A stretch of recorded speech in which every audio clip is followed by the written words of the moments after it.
Kel marrow went into the ground on Tuesday, and this morning the academy is making me drink the medicine that would have saved him. Master Vask holds the cup out at arm's length so the whole courtyard can see it. Gray water with a soft green island turning on the top of it, and under the green, 8 gold worth of powdered pearl and silver leaf. Drink it, he says. You are so certain. Drink your own medicine in front of the yard, and let us all learn something. 40 apprentices in gray wool are standing along the wall. Behind them, in the good seats under the arch, are the patrons who pay for this building, because Vask has waited for a day when there would be an audience. 2 years ago, I woke up in this body in a cold bed in the 3rd year dormitory. Thomas Riel, no family money, no gift for the trade, and behind my eyes, 34 years of a man who ran the laboratory of a milk plant in a world that no longer exists. Plates and cultures and a clipboard and a clean bench. I told a dairy every morning which vat had gone sour and why. Not a proud life. In this world it is the only useful thing I own. The cup is one of 5 I ruined. 8 gold each, 40 gold the batch, and Vask has said both numbers 4 times in the last minute, so that nobody in the yard can pretend not to have heard them. Here is the thing they are laughing at, and here is why I did it, and the second one takes longer. 9 days ago, Kel Marrow tipped a retort off the bench in the second workroom, and it burst, and he put his hand out. 3rd year, 19, loud, generous, the only boy in this building who ever asked me to sit with him at supper. Glass across the palm, and into the meat below the thumb. Grigg the barber would have washed it and left it open. The academy sewed it shut over the dirt, because the academy sews, and packed it with pearl. By the 4th day the hand was tight and shining.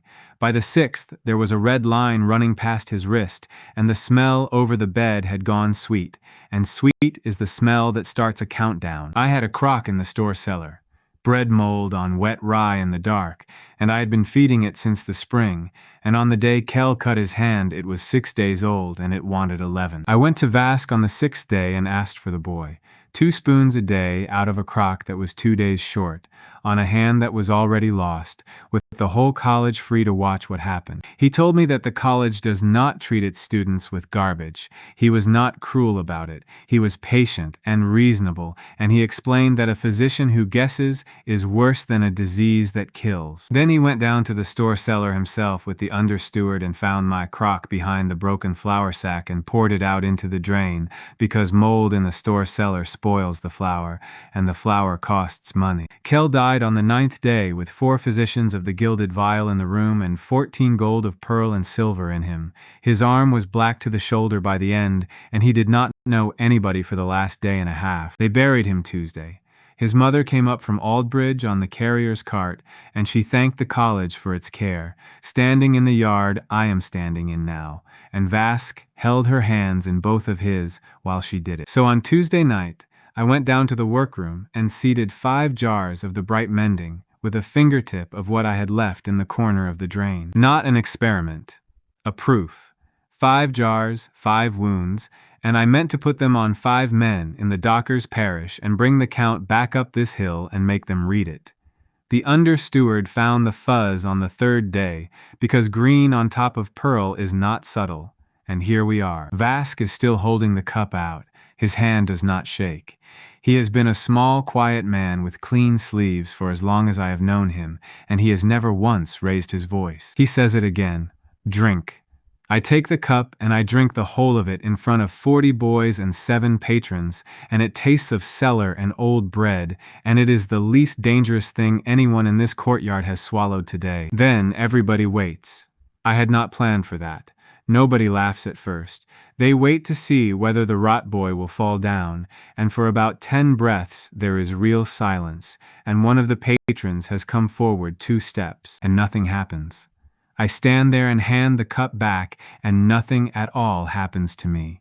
Then the yard laughs, and the laugh is worse than the waiting was, because a man who dies has proved something, and a man who does not has merely been funny. Vask lets it run, and then he lifts the 2nd jar off the bench. He asks me to name what I put in the medicine of this college. So I name it. Bread mold, grown 11 days on wet rye in the dark, and I say that it kills the rot in a wound better than anything on his shelf. He asks the yard, not me, whether the boy is claiming that a scraping out of a bin is a medicine. I tell him that pearl does nothing, that silver leaf does nothing, that the horn on the invoice is boiled cow bone and half this city knows it, and that the green stuff in that cup is the only thing in the whole recipe that has ever saved a hand. The laughing stops, not out of respect. There is a line in a place like this, and I have just put both feet over it in front of the men who pay for the building. Vask sets the jar down on the bench very gently, and he asks the question he has been saving,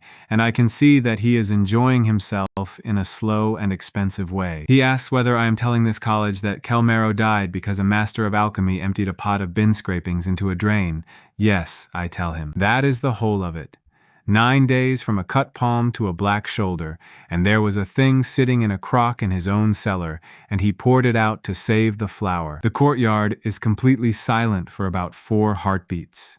Then I make it worse, because I have already lost everything I own in this world, and there is a strange kind of freedom in the moment you understand that. I ask him for 1 dog. 1 dog with a rotten paw, 1 spoon of my water twice a day, 3 days. If the paw dries, the college keeps the mold. If it does not, I pay the 40 gold and never say the word again. He tells me that a man who must test his medicine on a dog has already admitted he does not know what is in it. Then he picks up the first jar and turns it over onto the stones. 8 gold pours out slow and gray into the gutter, with the green island floating in the middle of it. He does the same with the second. He waits until each one is empty before he takes the next, and he does all 5. 40 gold running down a drain in front of 40 boys, and the whole yard smells of wet cellar, and Vask hands me the paper he had already written before I came out here. Expelled for spoiling the stock of the academy. A debt of 40 gold against the family riel, payable in full or in bond of labor. My mother sews sacks for 2 coppers a day. There are 240 coppers in a gold crown. I do the arithmetic standing there because arithmetic is where I go when I am frightened. 13 years. 40 gold is 13 years of my mother's hands, and it took him 8 seconds a jar to pour it into a gutter. Pip is the one who speaks to me. 9 years old kitchen boy, the one who carries coal to the workrooms, and he is standing behind the water barrel where nobody can see him. He says, very quietly, that the gray stuff is still alive down there in the drain. He is right, and that is exactly the thing about it, and there is not one man under that arch who understands why it matters. You can pour it out, and it is still alive. It will still be alive tomorrow. It grows on garbage in the dark, for nothing, anywhere, forever. Vask tells me to leave by the tradesman gate. Then he gives the yard the line he will be repeating at dinner tables in the guild quarter for a month. He says, "Go and be an alchemist of rot, Riel. Go and sell your bin." Before I reach the gate, I say one thing back, loudly, so that the patrons under the arch get it as well, because a debt that is spoken in front of witnesses is a debt that has to be paid. I tell them that inside 11 days, I will take a man this college has given up on, and stand him on his feet with a crock of bin water, and that when I do it, I will bring the man himself up this hill and stand him in this yard. Nobody answers that. The chant starts instead. Rot. One boy says it into my ear as I pass, and another says it to my back. And by the time the gate shuts behind me, 40 voices have found the rhythm of it. In my old life, they walked me out of the milk plant with a box of my own mugs and a security man at my elbow, and I remember thinking on the pavement that nothing would ever hurt worse than that walk. Something can. Kel's mother is at the burial ground gate on my way down the hill, because she has stayed 3 days to see to the stone, and she is going home on the noon cart. She has his box of things, a pair of boots, a mortar, a copied book of receipts in his terrible handwriting. She asks me if I was his friend, and I say yes, and she gives me the book because she cannot read it, and because he was always talking about the fellow who counted things. I stand in the road holding a dead boy's book while the cart takes his mother back to Aldbridge, and that is when the rest of it stops being about me at all. Lisette is waiting at the corner of the academy wall. My chest does something stupid and hopeful for exactly 2 steps, because she is standing where she always stands, and because a man will believe anything for 2 steps. Then I see her hands. She has them folded in front of her, and she is holding the green ribbon flat on her palm the way you hold out a coin you are giving back. She tells me she is sorry. She tells me her father has spoken with the house of Adalis, and that Corvin asked for her, and that she said yes this morning, before the yard, before any of this. I ask whether it was before or after her father heard about the 40 gold. She has the grace to look at the stones. Then she has the honesty to say after, which is somehow worse. She says the thing she built on the way here. She says a woman cannot be poor and clever at the same time, and that I always cared more about the small dead things in jars than about her. Kel is 9 days from a cut hand to a hole in the ground, and she is telling me about jars, and I find that I have nothing at all to say to her. The carriage is around the corner. Corvin Adalis does not come to a wall to collect a girl. He waits with the horses and lets her walk the last 30 paces on her own feet. He leans out as she reaches it. Good hair, good teeth, a coat that costs more than my mother's year. He calls that he hopes there are no hard feelings and that he will drink my health at the wedding. Then he says he has heard about the mold and that he will be sure to check his soup. He is quick, and the driver laughs, and Lisette gets into the carriage without telling him to stop. I put the ribbon in my pocket with Kel's book. The carriage passes me twice on the hill, once going up and once coming down, and the second time, nobody looks out. Our street smells of the tannery and always has. 6 houses share one pump, and our door swells in the wet and has to be lifted by the handle to close. My mother is at the table with a sack half sewn, and she is coughing into her sleeve the way she does when she does not want it heard. Nella Riel, 41 years old, 3 winters of that cough, and this is the 4th coming. Yara comes off the step and hugs me round the middle before she sees my face. 12 years old, all elbows, still young enough to be glad about a thing before she checks whether she is allowed. I put the paper on the table. My mother reads it twice, folds it in half, and sets it under the salt dish, which is where this family keeps the things it cannot pay. She does not shout. She asks whether I am hurt, and that is her whole first question, and it takes my legs out from under me more thoroughly than the yard did. So I tell her about Kel, and about the crock in the drain, and about the mold, and that it works, and that 11 days in a cold cellar makes a water that dries out a rotten wound. She listens to the end of it, which is more than any master in that college has ever done. Then she asks who is going to buy it. There it is. The mold kills the rot. It costs nothing. It grows on bread out of a slop pail in a wet cellar, and every one of those 3 facts is a reason no one in this city will put a copper on the table for it. Kessel comes at dusk, because Kessel always comes at dusk. He holds the old debt. 11 gold from the winter my father died in the north shaft, and he takes 5 coppers a week and has never missed a week. He has heard about the academy already. News runs down this hill faster than water. He stands in the doorway and tells my mother that the paper under her salt dish makes him nervous. 51 gold, he says. 11 of his and 40 of the college. He does the arithmetic for her out loud, slowly, the way Vask did for the yard, because men like this all learned the same trick. Then he says the word bond, and he says it in a friendly way, as a thing that has not happened yet, and could easily not happen if everybody is sensible. Yara is 12, and 12 is old enough for a kitchen in a good house. My mother says nothing at all. She has spent 3 winters coughing into her sleeve so that nobody would take her children off her, and her hands stop moving on the sack, and she says nothing. I tell him he will have his 5 coppers on Friday, the same as always. He looks round the room at the 2 chairs and the 1 bed, and the boy who was expelled this morning, and he decides to be gracious. 2 weeks, he says. Then we will talk about the girl. He goes out whistling, and the door swells, and I have to lift it by the handle to close it. That night I go down to the cellar under the tannery with a candle, a crock, and half a loaf of rye out of the slop pail. Here is what I have, and I count it out loud so that I cannot cheat on the total. No glass, no spirit lamp, no dye, no plate, no lens. I cannot make one single thing in this world out of nothing. What I can do is breed. Everything I know how to build in this place is already alive, and the whole of my trade is choosing which living thing to feed and which one to starve. Which gives me the first rule, and I say it out loud in the dark like a man reading his own sentence.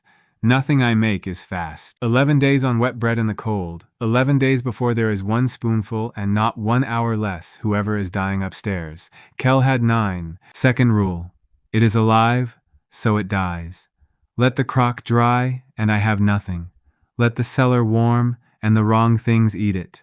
Feed it every day for the rest of my life, or lose all of it in a week. Third rule, and I write this one on the wall in charcoal, because this is the one that will kill somebody. 1 spoon heals, 3 spoons kill. I have no scales fine enough and no way to know the strength of what I grow. The count is the whole of the safety. A horn spoon, a count of days, and a rule on a wall. I set the bread on the wet clay, break it, damp it, and put the crock in the coldest corner where the wall sweats. Then I sit down with the candle and understand my actual problem for the first time. 11 days. My mother has a cough. Kessel has given me 14 days, and the only thing I own grows at the speed of a thing that does not care about either. So I need money that is not medicine, and I need it tomorrow. And there is exactly one job in this city that will take a boy expelled for rot, and everybody knows what it is. The death house takes carriers at dawn for 4 coppers a body. No questions, no letters, no guild. They are always short, because nobody stays. I am there before the bell. The yard is stone, sloped to a drain, and the drain is why the whole street smells the way it does. 2 carts wait under sacking with the night's take. The woman at the washing bench does not look up when I come in. She is elbow deep in gray water with her sleeves pinned, and she is talking to the body in front of her in a low, steady voice, the way you talk to a horse. Her name is Wren, 26, taller than me, forearms like a woman who lifts weight all day, because she lifts weight all day. She has washed every corpse that came through this gate for 7 years. She looks at my gray academy wool, which I have not had time to sell yet, and asks whether I have come to sketch the organs like the other students, because if so, I can go and be sick outside, where it does not add to her work. I tell her I have come for 4 coppers a body. She looks at me a second longer, throws me a rag, and points at the second cart. And that is the whole of the interview. The first one is an old man out of the almshouse. She shows me how to take the shoulders while she takes the hips, how to let the weight roll instead of lifting it, how not to break my own back inside the first hour. Between bodies, she asks what I did, because everybody here did something. I tell her I put mold in a medicine and told 40 boys that Pearl does nothing. She laughs. It is short and surprised, and she covers it fast, because laughing in this yard is a thing you learn not to do where the families can hear you. Then she says it flat, with her hands still in the water. She says, Pearl does nothing. That is true. I have washed 7 years of the people it did nothing for. I stop with the rag in my hand, because that is data. 7 years of it, standing in front of me with pinned sleeves, and not one man on that hill has ever come down here to ask her a single question. So I ask, what kills them? Not the ones the watch brings in with knives in them, the ordinary ones, the ones who see a physician first and come here after. She wipes her hands and thinks about it properly, which is the first sign that I am talking to somebody serious, and then she counts it out on her fingers, and her count is better than any lecture I have sat through in this world. Bellies, she says, meaning the ones that go hot and swollen after a wound. Coughs, the ones who go thin, the birthing ones, and she says that with a flatness that has something buried underneath it. And the rot, she says, the rot is the biggest. A scratch on a knee in the spring and a boy in my yard by summer, and the physicians take 4 gold and send him down here with his color already gone. 4 gold to fail. Kel Marrow had 14 gold of pearl in him and a college full of masters, and he is in the ground, and here is a woman who has been counting the same thing for 7 years for nothing. I tell her about the crock in the tannery cellar. I do not dress it up.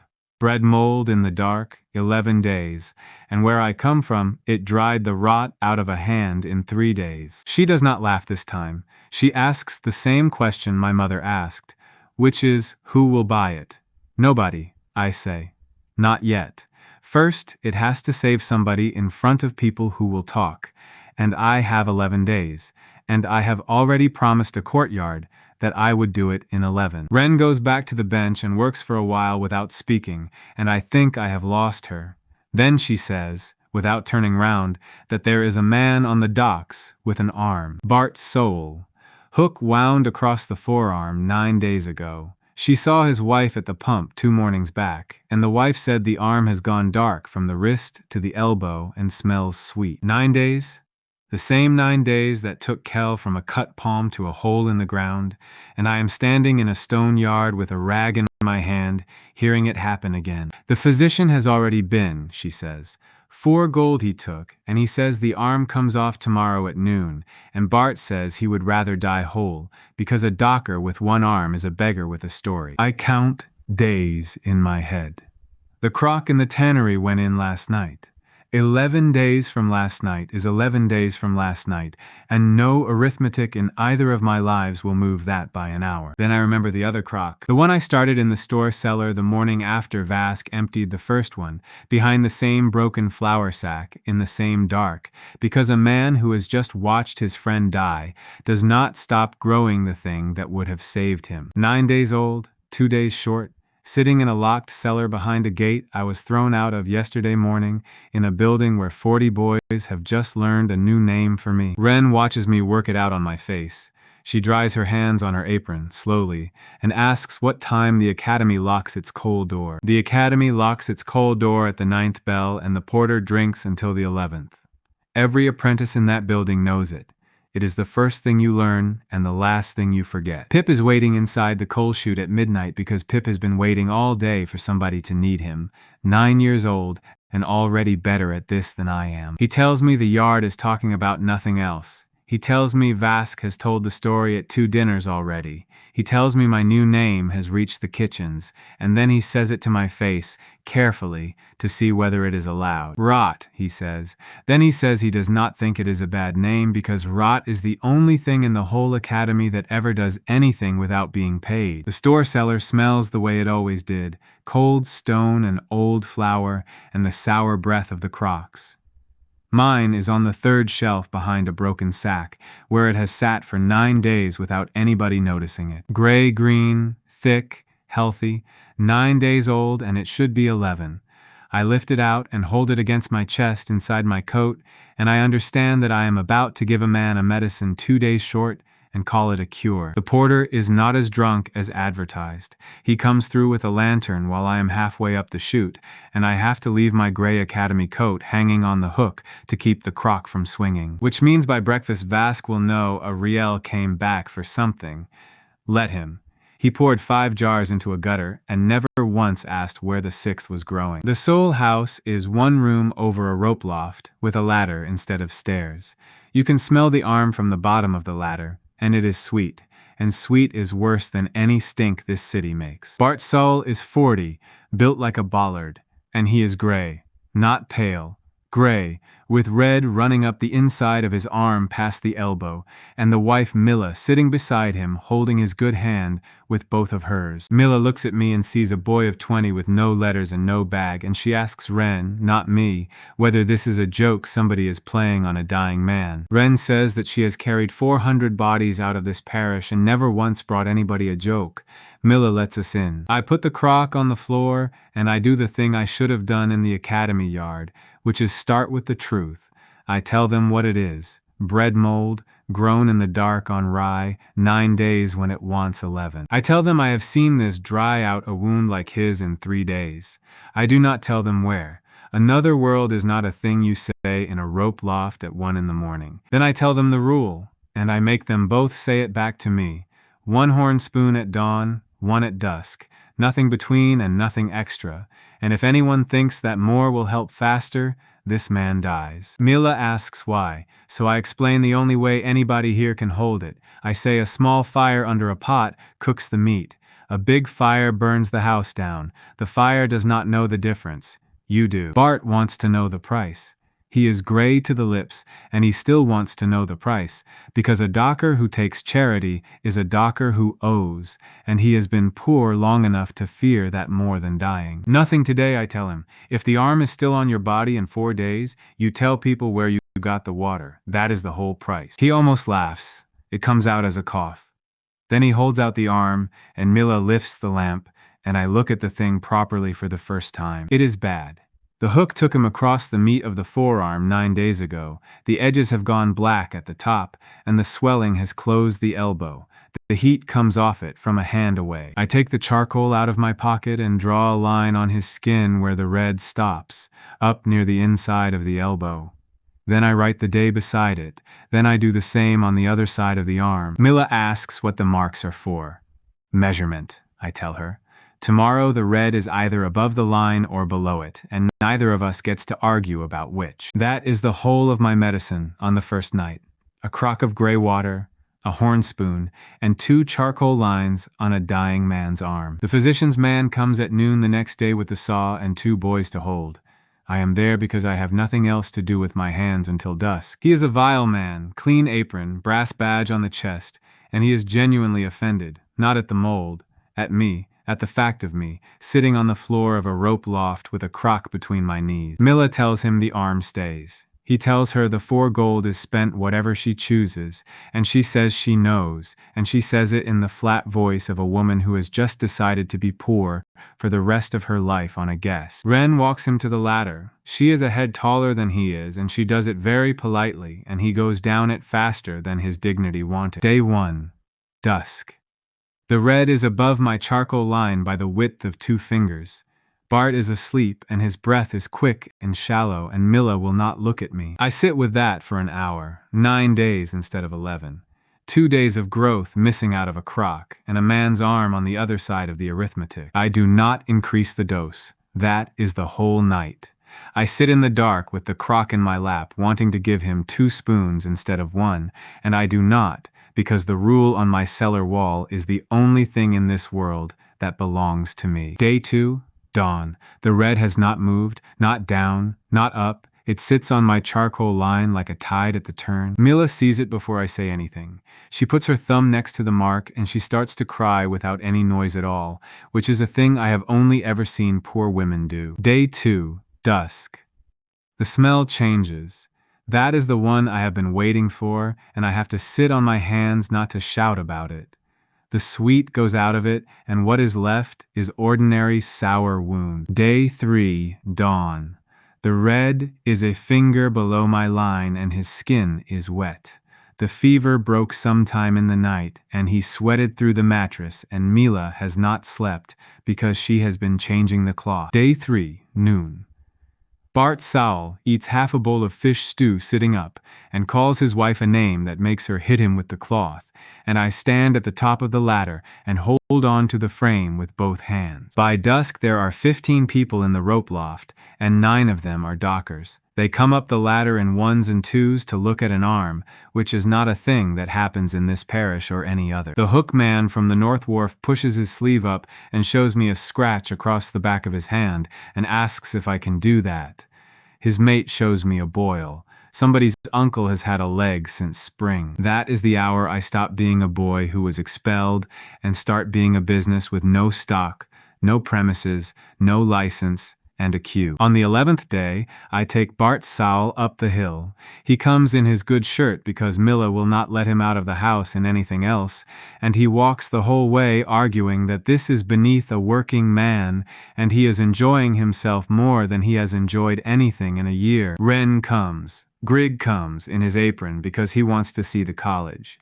Pip is not allowed within a street of the gate anymore, so Pip climbs the wall of the burial ground and watches from the top of it. The porter tries to stop us, and Bart puts one hand flat on the gate, and the porter finds something else to do. The yard is at the noon break. 40 boys and 3 masters and the same patrons under the same arch, and Master Vask comes out onto the step because somebody has run to fetch him. I do not make a speech. I said the speech 11 days ago in this yard, and everybody here remembers it. I stand Bart Sowell in the middle of the stones, and he rolls his sleeve up to the shoulder, and he turns round once, slowly, so that the whole yard gets a proper look at an arm that was black to the elbow on the day they poured my work into that gutter. There is a scar across the meat of the forearm the size of a man's hand, pink and closed. There is charcoal still on the skin where I drew my lines. There is no smell at all. Bart tells them, in a docker's voice that carries off the wall of the chapel, that the physician of the vial took 4 gold off his wife and set noon on a Wednesday for the saw, and that the boy they threw out took 11 coppers and a fish. Nobody in that courtyard laughs, not one boy. Master Vask looks at the arm for a long time. Then he asks me one question, and he asks it quietly, and he is the only man in the yard who thinks to ask it. He asks how many days. 11, I tell him. 9 in your cellar, and 2 in mine. He stands on his step with his hands in his sleeves and does the arithmetic that everybody in this yard has already done, which is that Kelmero died on the 9th day and had 9 days of a croc standing in the dark under his own feet. Then he turns round and goes inside and shuts the door, and he does not say one word to me, and he will not say one to me for 9 years. Bart pays me 11 coppers, which is what was in the house, and Milla puts a fish on top of it, and I take both, because a man who refuses payment in this parish is a man who is looking down on you. 11 coppers. 5 go to Kessel on Friday. That leaves 6, and 6 coppers buys 4 loaves of rye, and 4 loaves of rye is 4 new crocks. I say that out loud on the walk home, and Wren stops in the middle of the street and asks me to say it again. So I say it again. 4 loaves, 4 crocks, 11 days. She says that is the first time she has heard anyone in this city put medicine and bread in the same sentence and mean it. Then she says she has the key to the cold room at the death house, and that nothing in this city is colder or emptier at night. The cold room is stone, below ground, and it holds the bodies waiting for the parish cart. It is the worst place in the city, and the best cellar anyone has ever offered me. Wren makes her terms clear on the step. The crocks go on the far side, away from the bench. Nothing of mine touches anything of hers, and if the parish ever asks, she never saw me. Pip arrives at the death house gate 2 days later with everything he owns in a coal sack. Vask found out who opened the chute, dismissed without a character, and he tells me about it grinning, like a man delivering good news. He says the kitchen was going to work him to death by 15 anyway, and that here at least the dead do not shout at him. Then he asks whether he is allowed to name the crocks. By the end of the week, there are 9 crocks in the cold room, and every one of them has a name. The big one is Duchess. The one that went bad is Vask, and Pip says it with such a straight face that Wren has to go and stand outside. Kessel comes on the 14th day at dusk, the way he always comes, and he stands in our doorway with the name of a house on the hill already in his mouth, and he says it while Yara is sitting right there at the table. I pay him on the step where the street can watch. 5 coppers of Bart's and 4 coppers a body out of the death house every dawn, counted into his hand slowly, the way he counts at us. He counts it twice. A man who is being paid does not take a girl off a house that pays, so he gives me a month and then another month, and he keeps coming at dusk all that year, and Yara stays where she is. Here is the shape of the trade in the first month, and I count it the way I used to count vats. 9 crocks. 11 days each from bread to spoon, staggered so that 2 come ripe every 3 days. Each crock makes enough water for 1 wound for 6 days, or for 2 wounds badly, which means my whole output is 2 saved arms a week, and every saved arm eats 4 loaves, 11 days, and 1 visit from me twice a day. The dockers pay what dockers have. Coppers, fish, coal, a mended boot, a day of somebody's labor. In the first month I take 1 gold and 7, and I hand Kessel 5 coppers a week out of it, and the family debt stands at 51 gold. 51 gold. At 1 gold 7 a month with the interest running, I clear it in a life and a half. I do that sum on the wall of the cold room in charcoal, and then I rub it out before Wren sees it. A docker's arm is worth everything to a docker and nothing to a ledger. The whole city agrees that a man like Bart is worth 4 gold to fail on, and nothing at all to save. Grigg finds me in the 3rd week. Barber surgeon of the lower parish, 60 years old, hands like tree root, and he arrives at the death house gate in a temper, because I am taking his boils. He tells me a boy with a bucket of mold has cost him 8 coppers this month. He tells me he has been setting bones and cutting boils here since before I was born, and he did not know he was in a competition with a bin. I ask him to sit down, and I show him Bart's arm, because Bart is on the bench having his line looked at, and Bart is delighted to be an exhibit. Grigg studies the scar for a long time. Then he asks the only question a working man asks. He says, "How many like this, and how many went the other way?" 4 saved, I tell him. 1 lost, and I lost him because his daughter gave him 4 spoons in one night to be sure, and the man was dead by morning. That happened in the second week, and I have not slept a whole night since. An old man called Teller with a bad foot. His daughter loved him, and she was thorough, and she killed him, and I am the one who left the crock in the house. Grigg does not flinch at the number. He nods slowly, the way old tradesmen do when they finally recognize a trade. Then he says 1 lost out of 5 beats his own year, and that he will send me the rot, and I will send him the bone. That handshake is the first contract of my life in this world, and it happens on a mortuary step with no paper anywhere near it.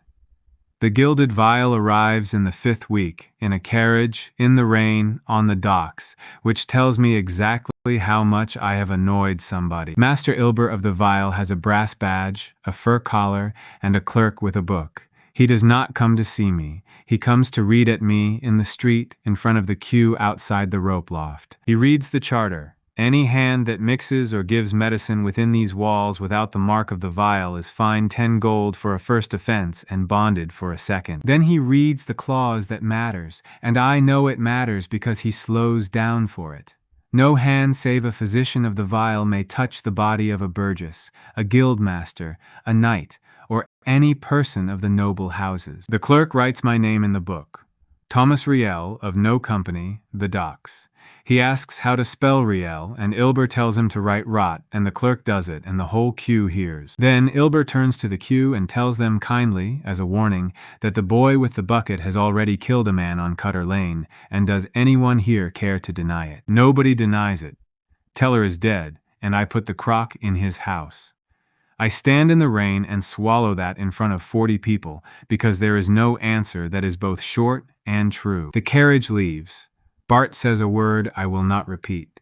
Wren says nothing at all, and it is Wren's nothing that stays with me for a week. Ilber has just shown me the wall, and the wall is not the fine. I can heal every docker in this parish, every hook wound, every boil, every crushed foot on the North Wharf. I could heal 1,000 of them, and not one of those 1,000 has 10 gold, and every one of them is the only kind of body I am allowed to touch. The people with money in this city are the exact people whose skin I may not lay a finger on. The vial does not believe in my medicine for a moment. The vial has simply made sure I never reach a paying customer. That fence has stood for 200 years, and it was built long before I fell into this world. It has nothing to do with mold. It is a fence around money, and it works. I sit in the cold room that night with 9 crocks and 1 candle and go at the wording the way I would have gone at a milk regulation in the old life, looking for the whole. Give the water away for nothing, and the fine still falls on the hand that gives. Teach the wives to grow it themselves, and the first fine falls on the wife. Wren comes down with the lamp and finds me still there with the charcoal in my hand and half the wall covered. She reads the wall, then she asks what a burgess is worth to me alive. I tell her a burgess is worth more than every docker in this parish put together, and I hate that it is true, and it is true. She says, then I should know that the whole upper town is sitting up tonight, because the Duke is dying, and the herald cried it at the fountain at sunset while I was down here writing on a wall. Duke Halvard of Varro, 61 years old, master of the river tolls, the man whose seal goes on every barge that comes up from the sea. 6 physicians of the vial in the castle since spring, and a leg that has been wrapped since spring with them. Wren says one more thing before she goes up, in the same flat voice she uses for the count of bodies. She says the castle sends its dead out through the lower gate on a cart twice a week, and that she has met that cart for 7 years, and that nobody up there has ever once asked her name. The castle cart comes down at first light on the 2nd and the 5th day of the week. 2 dead this trip. Both servants, both under sacking, and a sergeant at the lower gate who counts the bodies out and does not count the carriers in. Wren gives me the rules on the walk-up. Keep the hands busy. Never look at a window. If anyone speaks to you, answer about the weight and nothing else. A carrier who has an opinion is a carrier they remember. I am wearing a dead man's coat, and I am carrying a crock inside it, and the crock is 12 days old, and the whole plan is built on that number, because I still do not know what is wrong with the Duke.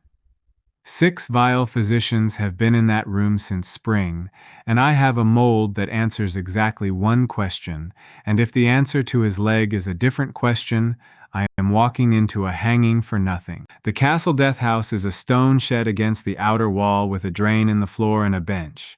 We set the 2 servants down and Wren starts her work and I go looking for laundry. Here is the thing about a sick room that nobody in that castle has thought about for a single minute. Everything they take off the Duke has to be washed by somebody, and that somebody is not allowed inside the room either. The washyard is 4 maids, 3 coppers a week each, and a fire under a copper. The bandages come down twice a day in a covered basket and go straight into the burn pile, because the physicians have ordered the cloth burned rather than boiled. I ask the oldest maid if the leg cloths are burning today. She tells me they burn every day, and that the smell gets into her hair, and her mother says she can taste it at dinner. She lets me look. She lets me look because I am a carrier from the death house who is standing exactly where a carrier from the death house belongs, and because nobody has asked her a question about her own work in 20 years. The cloth tells me nearly everything. Sweet. The same sweet as Bart's arm. Heavier.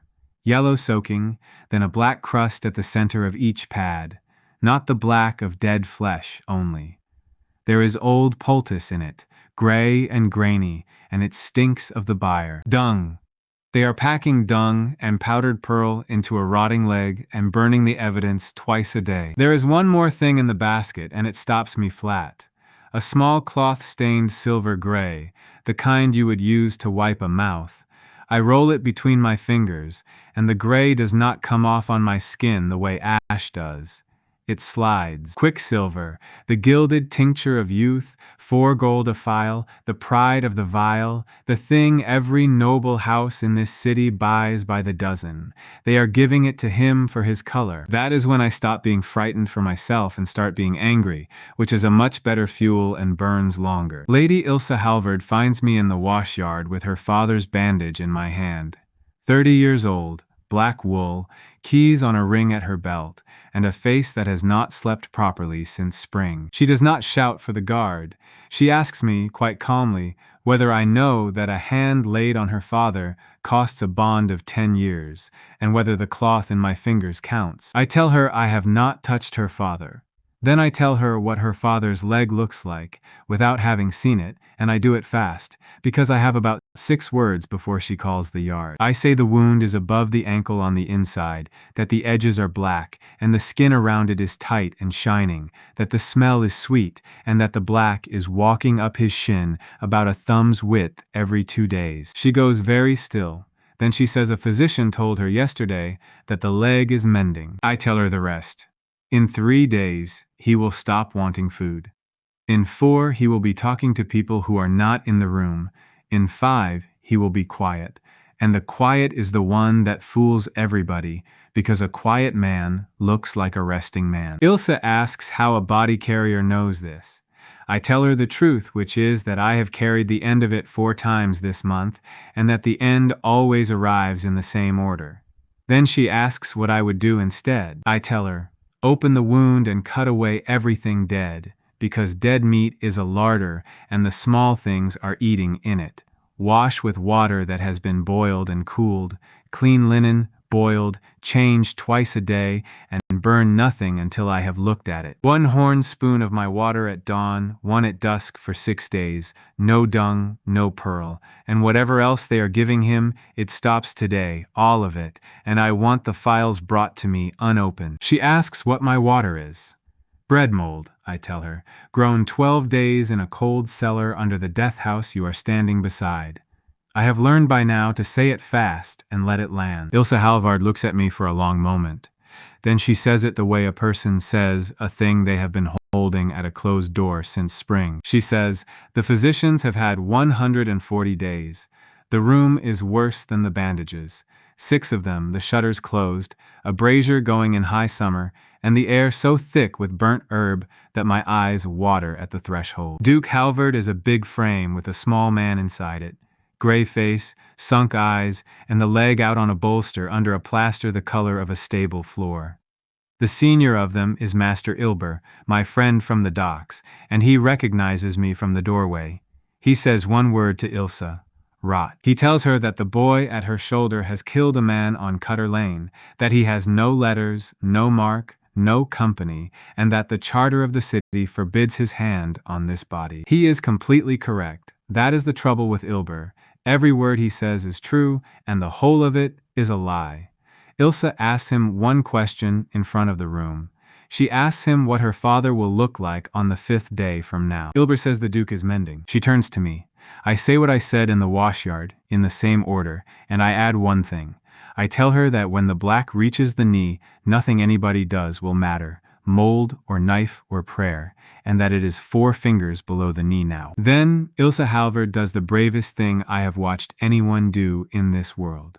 She walks over to her father's bed, pulls back the sheet, and looks at the leg herself, which no daughter in this city is supposed to do. She counts the fingers between the black and the knee. Out loud, 4. She tells the physicians to leave the files on the table and get out of the room. Ilber goes white and then goes to war.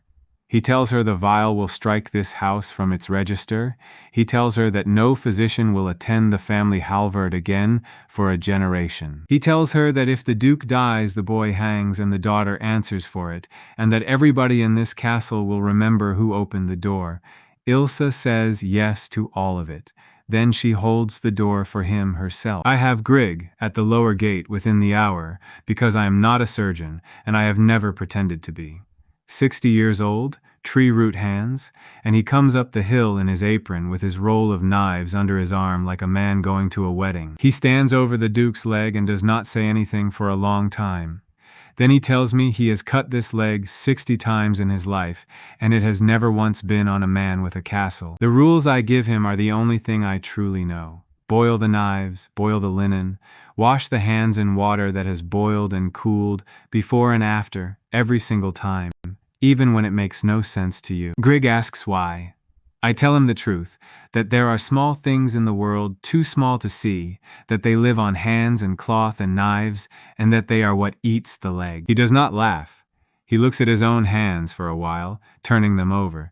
Then he says, small things, and puts them in the water. The cutting takes an hour and a half. Ilsa holds the lamp for the whole of it and does not once look away. Ren holds the leg, because Ren has held more legs than anyone in this castle, and none of them ever flinched either. The Duke is awake for the first part, and he swears at us in the language of the river barges, which is the first good sign I have seen in that room. The plaster comes off, and there is a hollow under it the size of my palm, and what is in the hollow has not been cleaned since spring. Grig takes out everything dead and stops exactly where the meat bleeds. Bleeding is good, I tell them. Bleeding meat is meat that is alive and can fight. That is the only piece of teaching I have to offer a room of people who have been bleeding this man deliberately for 100 days. Then boiled water, cooled, then clean linen, then 1 horn spoon of gray water from a crock that a 9-year-old named Duchess. I write the rule on the back of the door in charcoal, because I have learned that a rule which lives in a man's memory is a rule that will kill him. 1 spoon at dawn, 1 at dusk. Nothing between, and nothing extra. Ilsa reads it and asks what happens with 3. Her father dies in a day, I tell her, and it will look exactly like the rot did it. She has the door locked from the inside after that, and keeps the key on her own ring, and she turns out to be right about that. Night 1. Nothing. The fever holds. The Duke talks to his brother who has been dead for 20 years, and I sit on the floor with my back to the door and count his breaths, because there is nothing else I can do with my hands. Ren sits beside me. Somewhere past midnight, she asks me the question she has been carrying since the washyard. She asks what happens to me if he dies. I tell her a rope, most likely, and quickly, because a house needs somebody to blame. She takes that in, and then she asks what happens to me if he lives. I have not thought about it once. I say so. She tells me I am the strangest man she has ever met, because in her experience, everybody who climbs a hill has already spent what is at the top. Night 2 is when they try it, not out of malice. It takes me half that night to understand that, and it changes the way I fight everything afterwards. The Duke's man Hob has served him for 30 years. old, loyal, terrified, and Ilber has told him, on the stair kindly, that the boy from the docks is giving his master a thimble of bin water, while the true medicine sits unused on the table. So Hob waits until Ilsa is asleep in the chair, and he takes a phial of the gilded tincture off the table, and he gets a third of it into his master's mouth before I have crossed the room. I get the phial.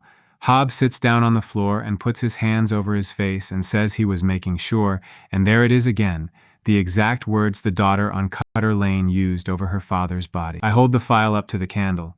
Silver gray, heavy, rolling in the glass like a bead of a live thing. 4 gold a dose, the pride of the gilded vial. Then I show Ilsa her father's gums, which are dark at the line of the teeth. I show her the tremor in his right hand that everybody in this castle has been calling age since the winter. I tell her what quicksilver does. It goes into the mouth and the gut and the bones. It shakes the hands, it darkens the gums, it takes the mind last, and it never comes back out again.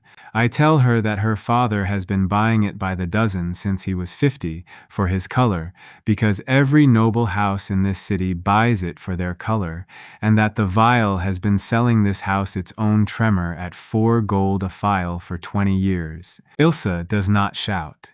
She takes the phials off the table, all 14 of them, and she carries them out to the yard herself, and she pours them down the drain one at a time, standing in the dark in her nightgown. 36 gold into a drain. I think about 5 jars in a gutter, and I do not say a word.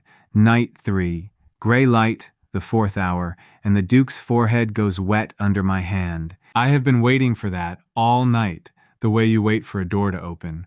The sweat comes, and the heat goes out of him in about the time it takes to boil a pot, and his breathing drops out of the quick, shallow thing into something slow and stupid and human. Ilsa is asleep with her head on the bed. I wake her and put her hand on his forehead, and she does not understand at first. And then she does, and she puts her face down on the blanket and stays like that for a while. At noon, he asks for food. Not for a physician, not for a priest, not for the seal or the tolls. He asks Hob for bread and dripping in the voice of a man who has been asleep in a chair too long. Grig cuts the leg again on the 4th day, and there is less to take. On the 6th day, there is nothing to take, and the hollow has started to fill with the pink shine that means a body has decided to build. On the 9th day, Duke Halvard of Vero stands on both legs, holding the bedpost, swearing steadily, while 3 servants pretend to be doing something else in the corner so they can watch. Then comes the thing nobody warned me about. He eats. He sleeps 14 hours in a row. He has water instead of the tincture, and he keeps it down, and the tremor in his right hand goes off in about 2 weeks, and one morning Hob shaves him, and the face under the beard is not the face the castle expected. The gray goes. The skin fills out at the cheek. The eyes come out of the sockets they had sunk into, and the man who could not lift his head in the spring walks into his own hall in the last week of summer and shouts at his steward about barge tolls in a voice they can hear in the kitchen. 61 years old. Every soul in that hall looks at him and does the same sum, and the number they land on is 20. 20 years younger.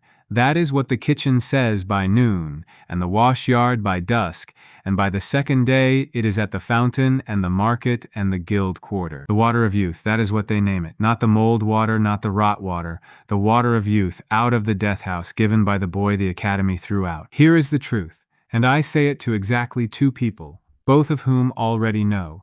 Nothing about him got younger.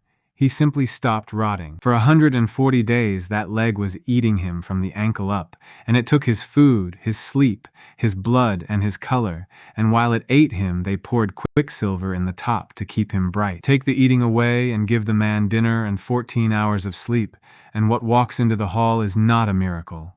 It is a 50-year-old man who has been wearing a corpse for a season. I stand at the back of that hall and I let them call it youth anyway.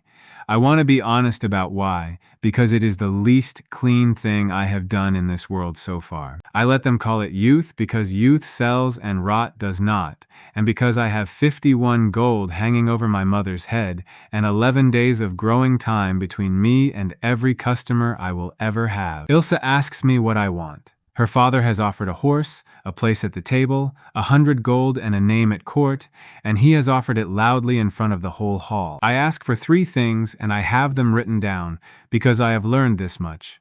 70 gold. 51 clears the family debt, and the rest buys bread and crocks for a season. The old salting cellar on the North Wharf, the one the fish trade left when the trade moved to the deep quay. Stone below the tide line, cold all year, and empty since before I was born. And the third thing, which is the one I actually want, and which the Duke cannot grant, and I ask for it anyway, so that it is said out loud in front of witnesses. I ask that any hand be allowed to treat any body in this city, whatever the vial has written in its charter for the last 200 years. The hall goes quiet. Duke Halvard looks at me for a long moment with an expression I will come to know very well. Then he tells me, plainly and in front of everyone, that he can give me gold and stone, but not that, because the charter of the physicians is held under the crown and not under him, and that the gilded vial has friends closer to the throne than a river duke with a mended leg. He says he will speak for me where he can. He says it honestly, which is worth more than a promise. Then he says the other thing, quieter, only for me, and it is the first warning anyone in the upper town has bothered to give me. He says, "Boy, you have just told 400 people that their tincture is poison and their physicians are thieves, and there is a man in the gilded vial who has spent 30 years making sure nobody ever says that twice." I take the 70 gold home in a bag under my coat, and I pay Kessel on the doorstep in daylight in front of the street, counting it into his hand. 51 gold. He counts it 3 times. He asks where a body carrier gets 51 gold, and I tell him from the Duke, and he laughs, and then he looks at my face and stops laughing. My mother watches from the doorway, with the sack half sewn still in her hands. When Kessel is gone, she takes the paper out from under the salt dish and holds it over the candle, and does not let go until it is ash on the table. Yara asks whether we are rich. I tell her we are exactly nothing, which is a great deal better than we were on Tuesday. That night I turn out the pockets of the academy coat to sell it, and the green ribbon is still in there with Kell's book. Yara asks whose it was. I tell her it was nobody's, and she wears it in her hair for the next 2 years. That night, a boy in the vial's blue livery comes down to the Tannery Street with a card on a tray, which is a thing that has never happened on this street in its history, and half the windows are open to watch. The card says that Varon Silt, Grand Apothecary of the Gilded Vial, will call on Master Riel at the salting cellar on the North Wharf on the morning of the 3rd day, at his convenience. Master Riel, I read it twice. 2 months ago the same house had a clerk write my name in a book as rot, in the rain, in front of 40 people. Wren reads it over my shoulder and says the thing I am thinking, in fewer words, the way she does. She says, they only start spelling your name properly when they mean to buy it. Varon Silt comes to the salting cellar on foot. No carriage on the wharf, no clerk, no badge on the chest. A gray coat, good boots, and a man of about 60 who walks the last 100 paces looking at the water like a man on a holiday. That is the first thing I learn about him. Ilber came with a carriage in the rain to be seen. Silt comes on foot to see. He looks at my cellar for a while before he looks at me. 40 crocks on the salting shelves. 2 lamps, a boy with a slate, a woman scrubbing a bench with boiled water and complaining about it. Then he says that the room smells like a cheese cave, and that he means it kindly, and that he has not smelled anything honest in his own workrooms for 20 years. He asks to sit. I have 1 stool and I give it to him. He takes it as if he expected nothing else, and that is the second thing I learn about him. He does not begin with the offer. He begins with Teller. The old man on Cutter Lane, the foot, the 4 spoons in one night, the daughter who was being thorough. He knows the daughter's name. He knows the day. He knows what I paid for the burial, which was 6 coppers and a promise to the parish, and he says all of it without any weight on it at all, as a man might discuss the tides. Then he says that he is sorry about it, and I have the strong feeling that he means it, which somehow sits worse with me than if he had not said it at all. He asks after my mother's cough. He asks whether my sister is still at the sack sewing or whether the 70 gold has bought her out of it.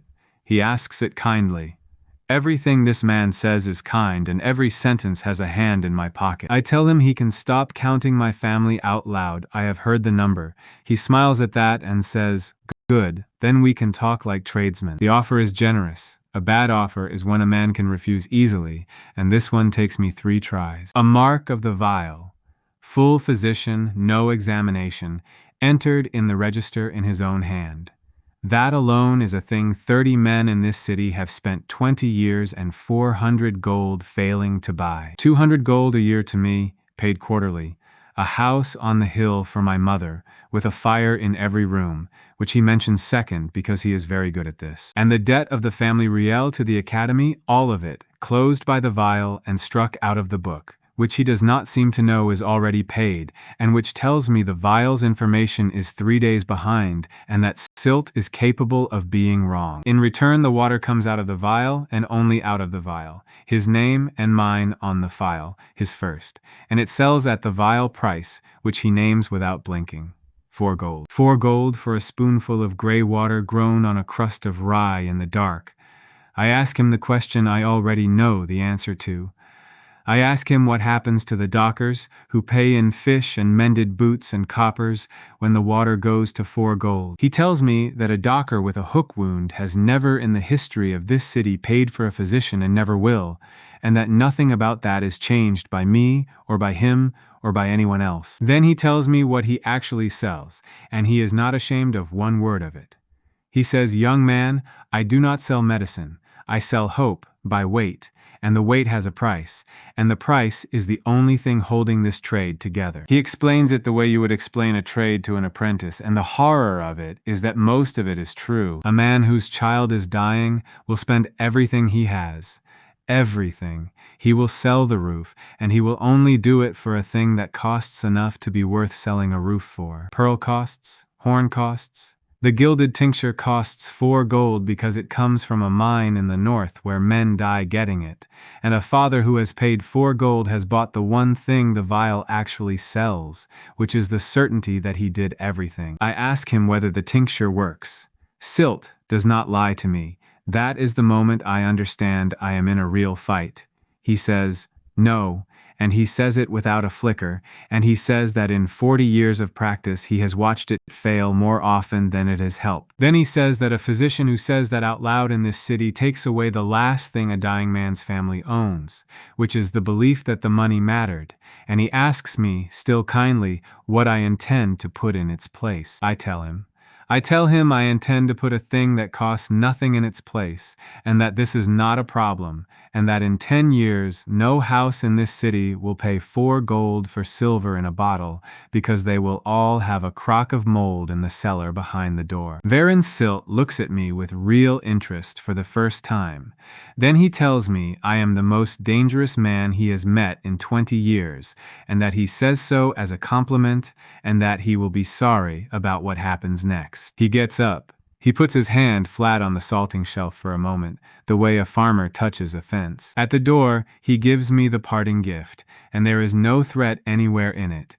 It is the plain truth, and he knows exactly what it will do to me, and he says it standing in my own doorway with the light behind him. He says, "You have made a thing that costs nothing, and I have spent 30 years teaching this city that nothing cheap can heal."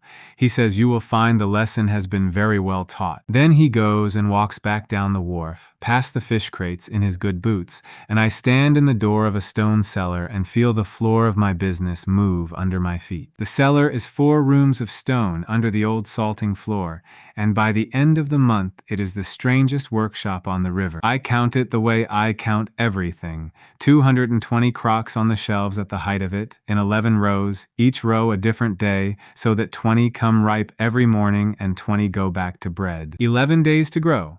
That number does not move for me any more than it moved for Bart. What I can change is how many run at once, which is the only real answer scarcity has ever had. Bread is the constraint. Fresh rye is a copper for 2 loaves, and I need 40 loaves a week and rising, and a boy buying 40 loaves a week at 4 bakers gets noticed and gets a new price. So we buy stale. Millisol strikes the deal because Milla can strike a deal, and by autumn 3 bakers on the wharf hold their end-of-week bread for us at half price, and Pip goes round with a barrow at dusk. Grig takes the knife work in the front room 4 days a week and takes his own fee for it, which keeps him honest and keeps him ours. He boils his blades now without being told, and he has started shouting at other men who do not. Ren runs the wards. That word arrives by accident. We put 4 beds in the back room for the ones too sick to go home, and by the second week there are 16 beds and no floor, and everyone calls it the ward as though it had always had a name. She keeps the cloth boiled, the beds turned, the water clean, and the count on the wall, and by the middle of autumn she is doing more of the work of this place than I am, and being paid a quarter of what Grig takes. I fix that on a Tuesday. She argues about it for 2 days. Then she takes the money and buys a second pair of boots for the first time in her adult life, and Pip is not allowed to comment. The count on the wall is the thing I am proudest of, and nobody outside the cellar understands it at all. Everybody that comes through the door goes on the slate. Name, street, what is wrong, the day it began, the day we started, the dose, and then one of 3 marks at the end. Mended, died. Walked out on us. 91 in the first season. 63 mended, 19 died, 9 walked out. I make Pip read the numbers out on the last day of every month, out loud, in front of everyone, including the 19. Grig hates it. He tells me that no barber in the history of this city has ever written down the ones he lost, and that if I keep the slate on the wall where the queue can see it, I am handing my enemies a stick. I tell him the 19 are the whole point, and I mean it, and I do not yet understand what it will cost. The queue is where the trouble starts, and the trouble is a word. Because the city did not hear about a mold that dries a rotten wound.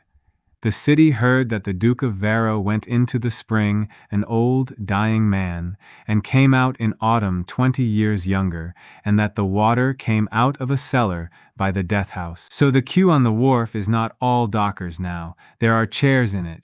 There are 2 chairs on the second day of autumn with maids beside them, and the women in them have come down to the fish wharf, in daylight, for their faces. The first one is a merchant's widow of about 55 with 3 rings on and a jar in her lap that she has brought to be filled. She wants to look how she looked at 30. She has heard I did it for the Duke.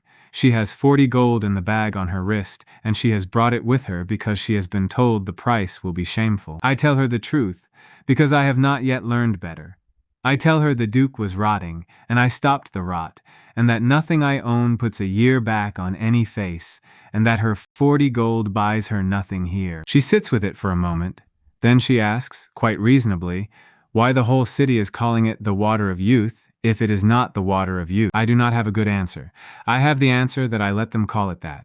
In a hall, in front of 400 people, because youth sells and rot does not. She goes up the hill and buys a phial of the gilded tincture the same afternoon, and tells her friends that the boy on the wharf is a rude little liar, who will not sell to a woman of quality. 7 of those in the first month.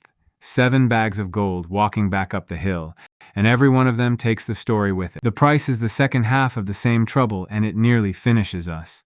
I set the water at 1 copper. That is the true cost of the bread and the crock and the boiling, plus a shaving over it, and I am proud of the number when I chalk it on the door. The dockers pay it and bless me, and every single person above the dockers reads that copper and hears exactly what Silt told them for 30 years. A tinsmith's wife walks the whole way down with a boy with a scalded arm, sees the price, and turns around and walks back up. I catch her at the corner and ask her why. She is not stupid, and she is not ashamed. She says, my boy is worth more than a copper. That is the thing I would never have understood in my old life, where a cheap answer was a good answer, and I had a laboratory and a license, and no need to convince anybody of anything. Here, price is not the cost, price is the promise. 1 copper says this will not work. 4 gold says a man in a fur collar believes in it enough to make you sell your root. Ren says it in 1 line while she is turning a bed without even looking up. She says, a thing that costs nothing is a thing nobody has to keep. So, I try the other end. I put the water at 1 gold for anyone who arrives in a chair and keep the copper for anyone who arrives on foot.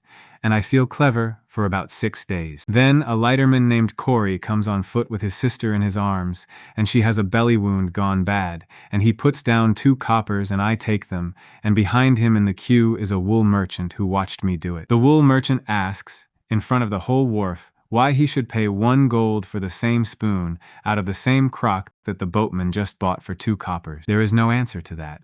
There is only a man on a wharf holding a horn spoon, being asked to explain his prices to 40 people, and losing. He walks off up the hill, and I never see him again, and that night, the queue is shorter for the first time since the summer. The third trouble is the one I should have seen from the start, and it comes off the river with a fat man in a good hat. A factor from the downriver towns arrives at the cellar with a proposal that makes Pip's eyes go round. He wants a barrel. He will pay 30 gold for a barrel, and he will take it 4 days downriver to Kelm, where the summer fever has come, and there is no physician within a week. 30 gold. I have never held 30 gold that was not the Duke's. I fill the barrel and I tell him every single thing about it.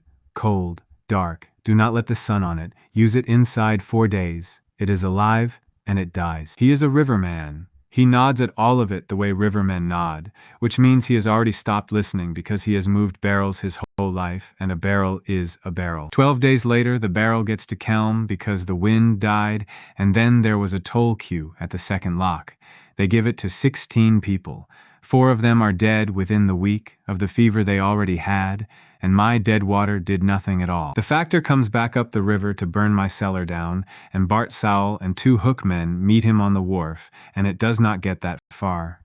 But the story does. The story goes up and down the river faster than any barrel. The wharf at Kelm buried 4, and the water came from the boy at Varro, and no part of that story is false. I stand in the cellar that night and understand the shape of the thing I have built, and it is not a good shape. I have a medicine that cannot travel. 4 days from this cellar, it is dead water in a barrel, and the further it goes, the more likely it kills my name instead of the rot. I have a medicine that cannot be stocked. There is no cupboard where I can keep 6 months of it against a bad winter. It eats bread every day of its life, or it dies, all of it, in a week. I have a medicine that cannot be priced. Cheap, and nobody trusts it. Dear, and my own people cannot buy it. And the moment I have 2 prices, everybody sees the trick. And the whole city has now been told twice that it is a water of youth, which is the one thing it is not by me, because I stood in a hall and let a good name be hung on the wrong bottle. Ilber closes the month for me. He comes down to the wharf with 2 of the city watch and a paper, and he is careful to arrive when the queue is longest, because Ilber has learned exactly 1 lesson in his life, and he applies it very consistently. 10 gold, for mixing and giving medicine within the walls without the mark. First offense, paid on the spot or the cellar is sealed and the crocks are broken. I pay it out of the Duke's money on the wharf in front of the queue. 9 gold left of the 70. Then Ilber reads the second paper, and this one is not a fine, and this one I am not ready for. The gilded vial has been pleased to receive the true and refined water of youth into its own dispensary, prepared by the grand apothecary himself from the finest sources, at 6 gold the phial. He holds one up. It is a beautiful thing. Cut glass, gold thread around the neck, a wax seal with the vial's mark, and inside it a clear liquid with a small gray-green fleck suspended in the middle like a fly in amber. A fleck of mold in silver water in cut glass at 6 gold. My whole trade, gutted, gilded, and hung in a window on the hill by the man who came to my cellar on foot and told me exactly what he was going to do. The queue behind me is looking at the phial, not at me. At the phial, the way you look at a thing that has finally been made properly. And a woman near the back, one of the chairs, says out loud what half the wharf is thinking. She says, well, at last, and starts working out how to get her maid up the hill before the shop closes. The gilded phial sells 412 of itself in 19 days. Pip counts them off the shop boy who delivers to the hill houses for a copper a week, because a 9-year-old with a barrow is invisible to everybody. 412 times 6 gold, 2,472 gold out of the pockets of this city in under 3 weeks for cut glass and silver water with a speck in it, and the speck is dead. I know it is dead the way you know bread is stale, by the smell and by nothing I can prove, and knowing without proving is worth exactly nothing when the whole hill has decided. Then the ones who bought it start coming down the wharf. A cooper's wife with a boy whose hand went bad after a nail. 6 gold spent, 3 days of the gilded water, and the red is at his shoulder when she gets him to my door on her back at midnight. We save the boy. Grig takes 2 fingers to do it, and I hate every minute of it, and the mother thanks me and then says, I bought the good one first. That is the trap Silt built, and it is beautiful, and I did not see it until I was standing inside it. His file fails, and his file has my name in the story, and every family who wastes 3 days and 6 gold on it arrives at my door too late and blames the water. 19 die that autumn who would have lived if they had walked down the hill first. I have the count on the slate, and Pip reads it out at the end of the month with everybody standing there, and nobody says anything for a while afterwards. I have to show them the difference between a live thing and a dead one, and they cannot see either, and neither can I, and that is the problem I take to the glass house. Met Oren blows bottles for the fish trade at the end of the North Wharf. 50, deaf on the left side, arms like a smith, and she has been making the same green bottle for the same trade for 22 years. I want a bead of glass, small as a pea, clear as water, and round. Not a lens ground on a wheel, because there is no wheel in this city that grinds glass that fine. A bead, dropped and rolled and cooled, as round as she can make it. She asks what for. I tell her the truth. To see things too small to see.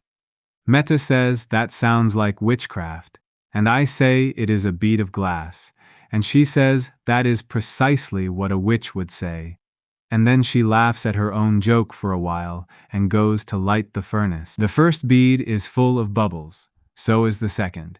The 11th is clear and shaped like a tear and shows me a smeared brown nothing. 43 beads over 10 days. 3 of them are worth keeping. The best of the 3 is the size of a lentil, and so round that when I set it on the bench, it will not sit still. I pay Meta in fish, coppers, and a boil on her shoulder that Grig opens and I dress, and she tells me afterwards that a boil paid for with 10 days of glass is the best trade she has made in her life. The mount takes another 2 days. A strip of brass from a barrel hoop, a hole punched through it, the bead pinched in the hole, and a needle on a screw behind it to hold whatever I am looking at. I have built one of these before, in another world, in a lecture room, out of a kit, as a piece of history, for a group of students who were mostly thinking about lunch. The first thing I look at is rainwater off the roof, and there is nothing in it but bright dust, and I sit there for a long moment with my heart going hard because the bead is good, and the light is good, and rain is clean. The second thing I look at is water out of the wharf butt, and it is a city. They are there, long ones that whip, round ones that drift, little rods that go and stop and go. Hundreds in a drop, no bigger than a tear, living their whole lives in the space under a lentil of glass. I have seen this before. I saw it at 19 in a teaching lab with a proper instrument and a bored demonstrator, and I did not cry then, and I am ashamed to say what I do now in a stone cellar with a fish lamp. Pip looks second, because Pip is standing right there, and because I would not have him look third for anything. He is quiet for a long time with his eye against the brass. Then he asks whether they are in the water we drink. I tell him yes. He asks whether they are in him. I tell him yes. He thinks about it the way a child thinks, which is faster and better than most counsels. Then he says, so when you say wash your hands, you actually mean there is something on them, like mud. Yes, I tell him. Exactly like mud. Mud that eats. Pip goes and washes his hands. Then he goes and finds Grig and makes him wash his hands. Then he stands on a bucket at the ward door for the rest of the week and inspects everybody who comes in, and nobody argues with him, because he has looked and they have not. Wren takes her turn late, when the ward has gone quiet. She takes a long turn at it and does not say anything, and I let her have it. When she straightens up, her face has gone strange. She asks me whether the small things are on a hand that has touched a body. I tell her they are. She asks whether they are on a hand that has touched a body and then touched a woman who is giving birth. And that is when I learn about Wren's sister, standing in the cold room between the crocks and the bench at the wrong end of a very long day. Anna Kaur, 22 years old, 7 years ago, a birth that went well for 4 hours, a physician of the vial who came from another house where he had spent the morning with a man dying of a belly and who did not wash because no man in this city washes. Fever on the 2nd day, dead on the 5th. Wren carried her sister out of the room herself because there was nobody else in the house who could lift her. She tells it flat and short. Then she asks me, and there is nothing flat about the way she asks it. She asks whether the small things came off his hands. I could lie. It would be kind, and it would be quick, and it would not cost me anything today. I tell her yes, almost certainly, and that in the place I come from, we learned it late, and we learned it from counting, and that it is the cheapest thing in the world to fix, and the hardest thing in the world to make anyone do. Wren stands there with her hands on the bench. Then she says, 7 years, and picks up the boiling pot, and goes back to work, and I do not see her face for the rest of the evening. The summons comes in the last week of autumn. The physician's court of the Gilded Vial, sitting on the matter of the deaths at Kelm, at the 11th hour, in the hall on the hill. Ilse Halvard sends a clerk down with the reading of it. The court can bond a man for 10 years for practicing without the mark. It can put him in the North Workhouse for a debt of the guild's naming. It has done both 17 times in the last 40 years. The hall is oak and glass, and warm as a bath, and there are 7 of them at the long table and about 100 spectators on the benches, because this is the best entertainment the hill has had all season. Master Oren Vask is there in the second chair, called as the Academy's expert on the composition of the water. He looks well. He does not look at me at all, which is its own form of address. Corvin Adalis is on the third bench in the blue of the vial with a chain on his chest, which is new. Lisette is beside him in gray silk with her hair up, and she looks at me for exactly as long as it takes to decide she is not going to. Ilber presents 4 dead at Kelm. The water came from my cellar. 16 took it, 4 died, and the barrel had my name burned into the head of it, and every word of that is true. Then he asks the court to consider what is actually in the barrel, and this is where he makes his mistake, because he means it as a flourish. He says we do not even know what the boy is putting into people. Not one man in this hall has ever seen it. I ask the court's leave to answer that. The presiding master gives it to me the way you give a rope to a man who has asked for one. I put the brass strip on the table. I ask for 2 things, a cup of clean water from their own jug, and a scraping from the teeth of any man in this hall who will give me one. There is a certain amount of noise about that. Then Grigg, who has come up the hill in his good coat and sat at the back like a stone, stands up and says he will give his own, and he does it with a knife point in front of everybody into the cup. I mount it, and I hold the brass up to the window, and I get the light behind it. And then I hand it to the presiding master, and I tell him to bring it close to his eye and be patient for a moment. The hall waits. He is an old man, and it takes him a while. Then he says, God's mercy, and drops it. We spend the next hour with 100 people queuing to look through a lentil of glass at what is living in a barber's mouth. Some of them will not look twice. 2 women leave. One of the 7 at the table looks, and then goes and stands by the window with his back to the room for a good while. Vask looks. He takes longer than anyone. When he straightens up, he has gone a color I have never seen on him, and he asks, in a small voice that carries all through that hall, how long they have been there. Always, I tell him. In every mouth in this room, in the water, on the hands, on the knives, in the beds, all the time since before this city was built. Then I show them the 2 waters, my water off the shelf, 11 days old, and it swarms. It swarms so thick that the second man to look asks whether I have salted the sample. And their phial, 6 gold, cut glass, gold thread, opened right there on the table and dropped on the point of the needle. Nothing. Bright dust and silver and 1 dead gray fleck. Whatever they scraped off my crock to put in that bottle, their own silver water killed it inside a week, and it has been sitting in gilt in a window on the hill ever since, killing nothing. For about 4 heartbeats I have won. I can feel it in the room the way you feel a market turn.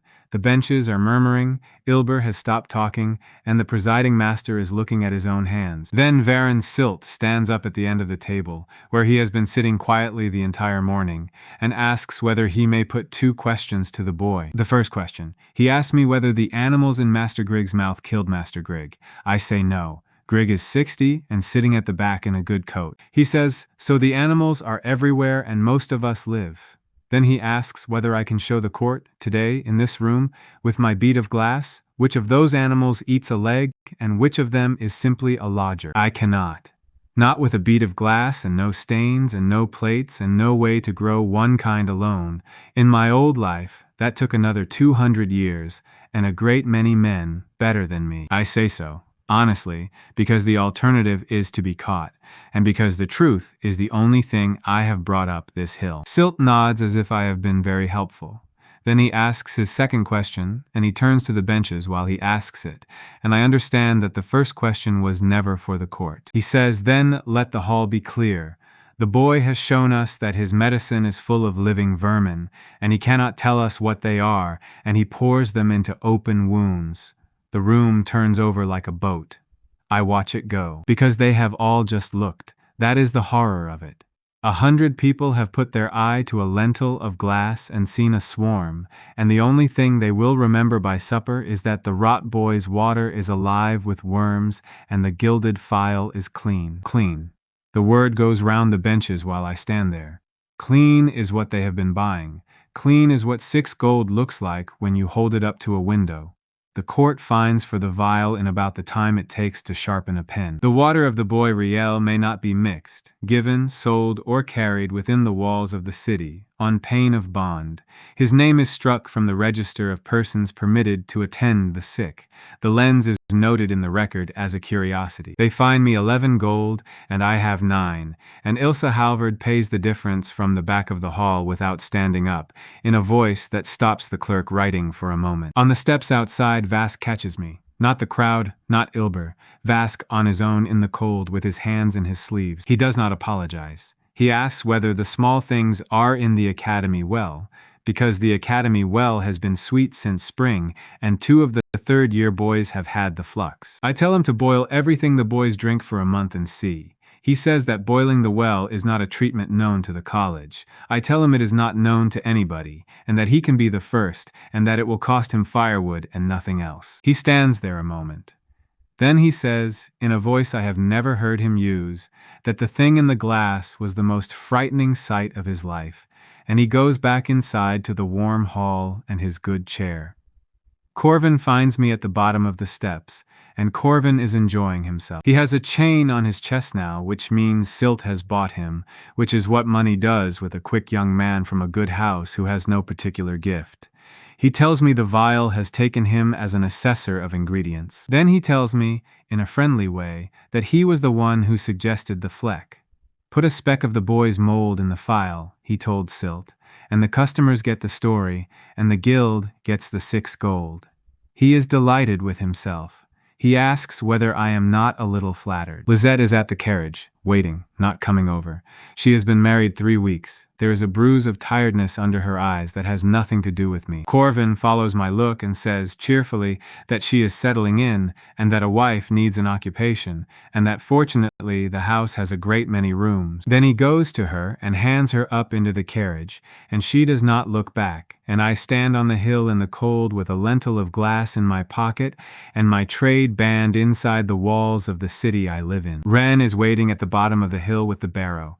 She has been there for 2 hours in the cold, because she did not know how long a court takes, and she was not going to be somewhere else when I came down. She asks how it went. I tell her we are banned inside the walls. She takes that in. Then she asks whether the Duke's land at the North Gate is inside the walls or outside them, and she asks it in the flat voice, and I stop in the middle of the road. Outside, the tanneries, the slaughter yards, the burial ground, and the North Field are all outside the wall, on Halvard ground, because no city puts its stink inside its own gate. Wren says, then they have not banned you. They have only told you which side of the wall to stand on. The North Field is 12 acres of Halvard mud between the burial ground and the tanneries, and on the first morning it holds 1 cart, 4 men, my 220 crocks, and a wind that comes straight off the marsh. Ilse gives us the ground for a copper a year, which is the smallest rent in the history of this duchy,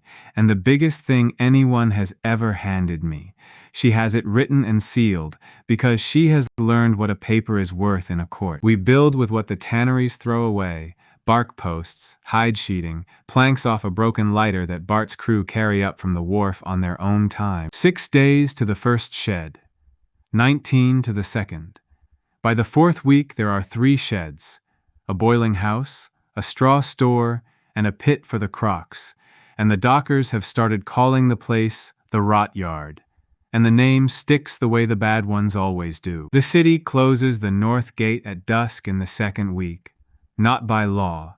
The watch simply finds that the hinges want work in the evenings, and a woman carrying a sick child has to go round to the west gate, which is 40 minutes on foot with a child in her arms. So the queue moves to the daytime, and the desperate come at dawn, and the ones who cannot walk it are carried by other people's husbands, and none of that is in anybody's ledger but mine. 91 in the first season at the Cellar, 406 in the first season at the Rot Yard. The count goes up on a whitewashed board now, because the slate ran out.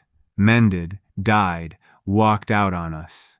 Pip reads it aloud on the last day of the month, standing on a barrel, and by the third month, there are people who come out of the city just to hear the numbers. Winter nearly kills the whole thing, and it does it with the one weapon I could not argue with: cold. My crocs want cold.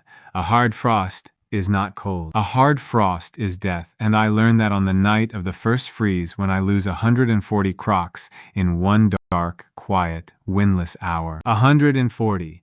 2/3 of everything, gone by morning, gray and dead and smelling of nothing. 600 loaves of rye and 11 days of everybody's work sitting on a shelf as garbage. Pip cries. I do not, but only because Pip got there first, and one of us has to be useless later. Millisal solves it in an afternoon, and she solves it by knowing something I never will, which is what it is like to keep a poor house warm without fuel. She takes me to the tannery pits where the hides sit in the old bark and the muck, and she puts my hand down into the heap, and it is warm. It is warm in the middle of a frost without a fire, because the heap is rotting, and rot makes heat. We build the warm bank out of horse muck and spent tan bark, 3 feet deep, walled with turf, and we sink the crocs into it in their straw jackets, with only their lids showing. The heap holds its heat for 6 weeks and costs nothing but the carding, and the smell is beyond all description, and no croc is ever lost to frost again. Mila is on the payroll from that week. 2 silver a month, which is more than her husband makes on the hook, and Bart tells everyone about it in the tavern with enormous pride and no shame at all. Here is the trade at midwinter, in the numbers I read out to myself on the walk home. 340 crocs in the warm bank, 23 ripe a day, 6 people paid by the month, 14 paid by the day, 40 beds under 3 roofs in a boiling house that eats a cartload of scrap wood a week. Money in, 112 gold in the season, and almost none of it from the water, because the water is still a copper and always will be. The money comes from the beds. 9 coppers a night for a bed with clean cloth, boiled water, food, and somebody who looks at you 4 times a day, and the surprise of my life is that people pay it and thank me. The wards are the business. The water is the reason they come, and the beds are the reason they live, and it took me a whole season and 140 dead crocs to see it. Grigg says it best in The Boiling House Over a Pot. He says, "Boy, you have not built an apothecary. You have built an inn where nobody dies." I write that on the whitewash. Pip draws a bed under it. It stays there. My mother comes out to the yard in the last week of the year, walking on Yara's arm, because she has heard about the beds, and she wants to see her son's inn where nobody dies. The cough is worse. 3 winters and now a 4th, and there is blood in the cloth in the mornings, and she has been hiding the cloth from Yara, and Yara has been counting them anyway. I know what it is. I have known since the first month in this body. In my old world there was a cure for it, and the cure was a mold, a different one, out of soil, found by a man in a laboratory with 300 assistants and 20 years. I have a bead of glass, a warm bank of horse muck, and a boy who can read numbers off a board. I try anyway. That whole winter I dig soil from 40 places, the burial ground, the marsh, the tan yard, the mill, and I grow whatever comes up on bread, and I look at all of it through the bead, and I feed the best of it to a rabbit and then to myself. Nothing. 14 kinds of mold, and every one of them either does nothing or makes a man vomit for a day. I do the things I can do. She moves out of the tannery street to 2 rooms above the boiling house, dry, warm, and away from the pump that 6 houses share. Milk, eggs, meat twice a week. A window that opens, and hours in the sun when there is sun. She gains weight for the first time in 3 years. The cough stays. The blood in the mourning cloth comes twice a week instead of every day, and that is the whole of what the finest mind of the 21st century can do for his own mother in this world. Yara says thank you. That is the worst of it. She says thank you in the doorway with the cloths in the basket, and she means every word. Wren finds me sitting on the boiling house step at 2 in the morning after that. She does not tell me it will be all right. She never does. She sits down on the cold step beside me and asks what I would need in tools to find the other mold. Not a speech, an inventory. I tell her, 100 plates of clear jelly and a way to keep them clean. A better glass, ground and not blown. A way to grow one kind alone and not 14 kinds fighting in a crock. 200 trials.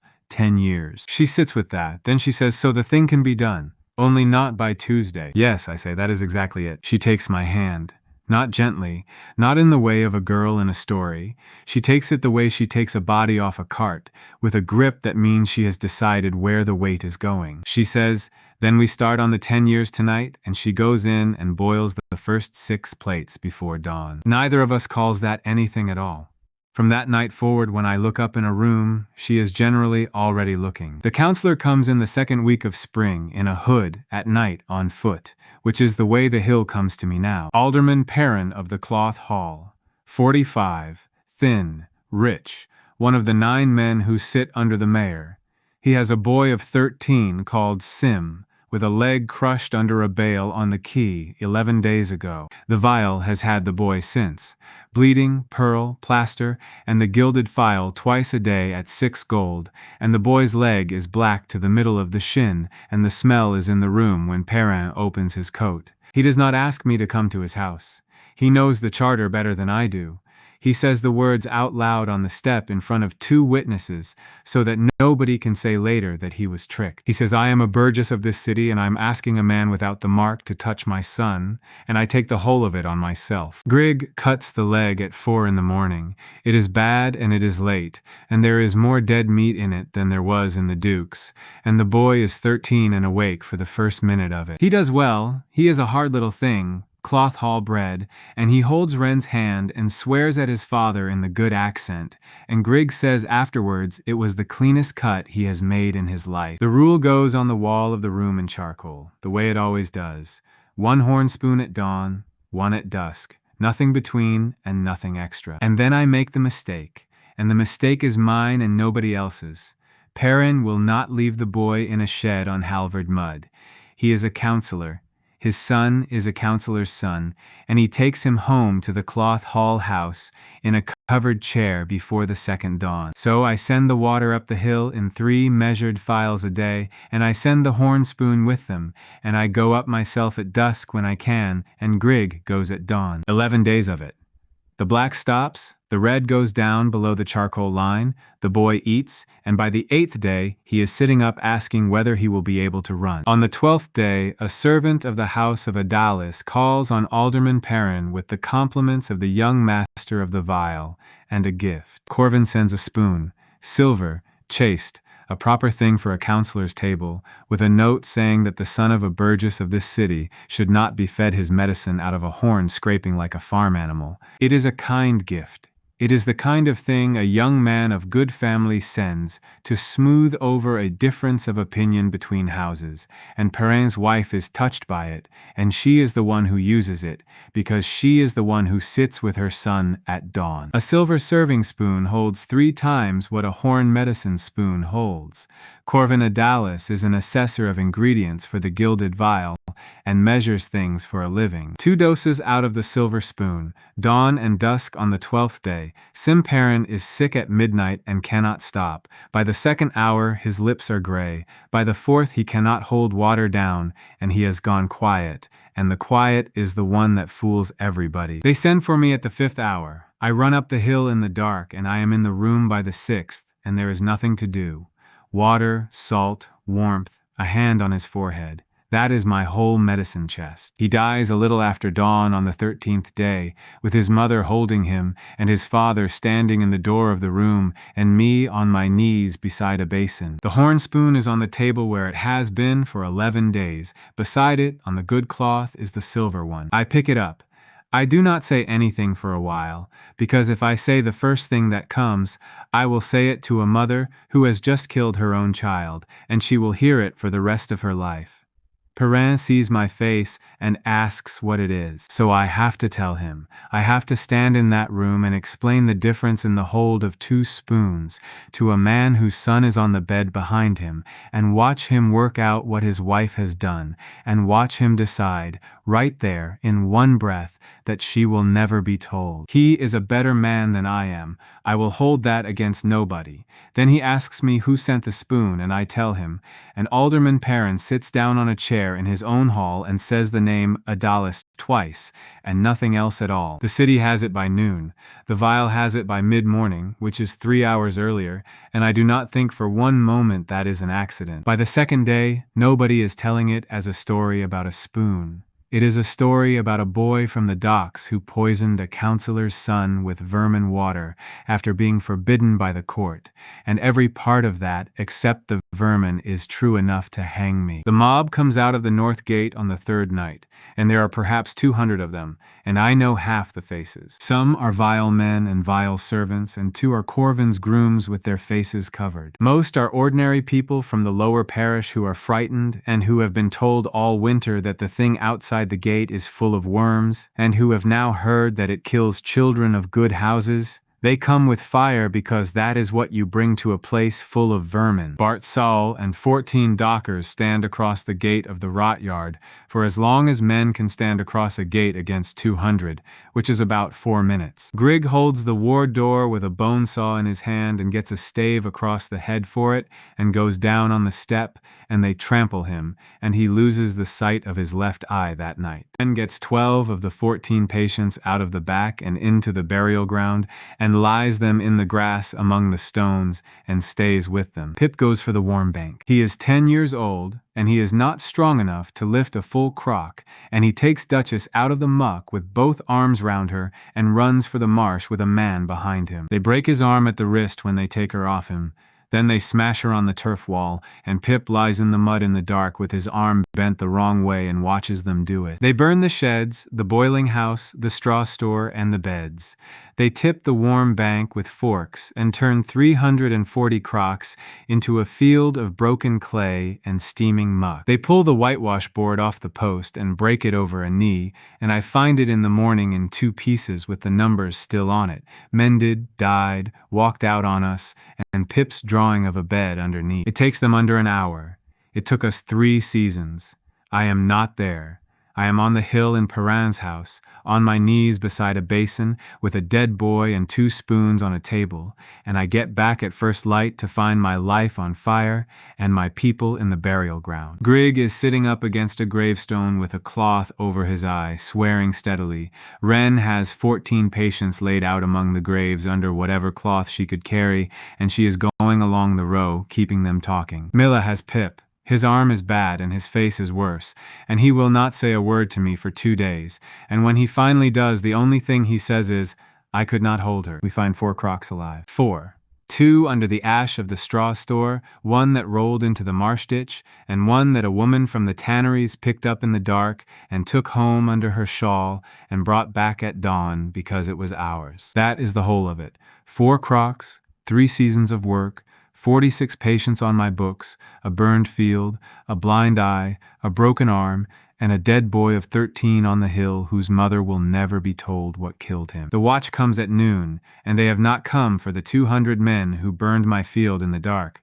They have come for me, with a paper, in front of the whole burial ground. The charge is the death of Sim Perrin, brought by the gilded vial as guardian of the health of the city, and the paper is signed at the bottom by a young assessor of ingredients whose hand I know, because I copied out of the same book as him for 2 years. They hold me 16 days in the gate lockup, which is a stone room over the west gate with a bench and a bucket and a window the size of a hand. Wren comes every day at noon with bread and boiled water and the count of the 14 patients in the burial ground, and she reads it through the slot like a clerk reading a ledger, because that is how she tells me she is frightened. 12 of the 14 live. 1 of the 2 who die is a lighter man with a belly wound, who had 6 days of water left in a crock that is now clay on a turf wall.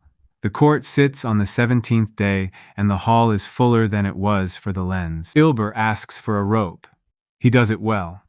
A boy without the mark, forbidden by this court in autumn, took a burgess's son in the spring, poured vermin water into him, and the child is in the ground. Then Alderman Perrin stands up. He has buried his son 8 days ago. He is gray to the lips, and he stands there with his hat in his hands, and he tells the court the whole thing in order, out loud, in front of 200 people. He tells them the vial had his boy for 11 days, and took 132 gold, and the leg went black to the shin.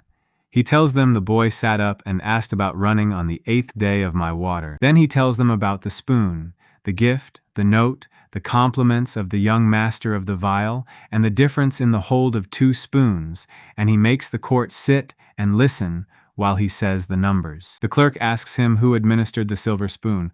Perrin looks at that clerk for a long moment. Then he says, "I did," and sits down. He lies to a court of this city, under oath, in his own name, to keep one thing from his wife. I watch him do it, and there is nothing on his face at all. Corvin Adalis is called, and is charming. He gave a spoon. It was a gift between houses. He is desolated. He was not aware that the boy's medicine required a measure, having never been told, being merely an assessor of ingredients. The court finds that no murder is proved. Then it finds the other thing, which is what the vial wanted all along, and which I walked into on a step in front of 2 witnesses. Second offense of practicing without the mark. The penalty is a bond of 10 years, or 200 gold within 30 days. 10 years bonded to the gilded vial, not a rope. Something better than a rope. From Silt's side of the table. 10 years of my hands, my mold, and my mouth, held under the roof of the men who burned my field. Silt comes to the lockup himself on the 15th day, on foot again, alone again, in the gray coat. He does not gloat. He sits down on the bench beside me and tells me that he did not order the fire, and I believe him, because a man who plants a spoon does not need a mob. Then he makes the second offer, and it is better than the first, and the first was good. The bond dissolved, the fine paid out of the guild's chest, my mother into the vial's own house on the hill, where the air is dry and there is a fire in every room, and she will be looked after until the end by people who are gentler than the parish. And the mark. The full mark of a physician of the vial, and my name over the door of a workroom of my own, with as much bread and as many crocks as I care to grow. In return, the water comes out of the vial, and the count board, he says, goes on the fire. That is the whole price, and he says it like a man mentioning a small clause.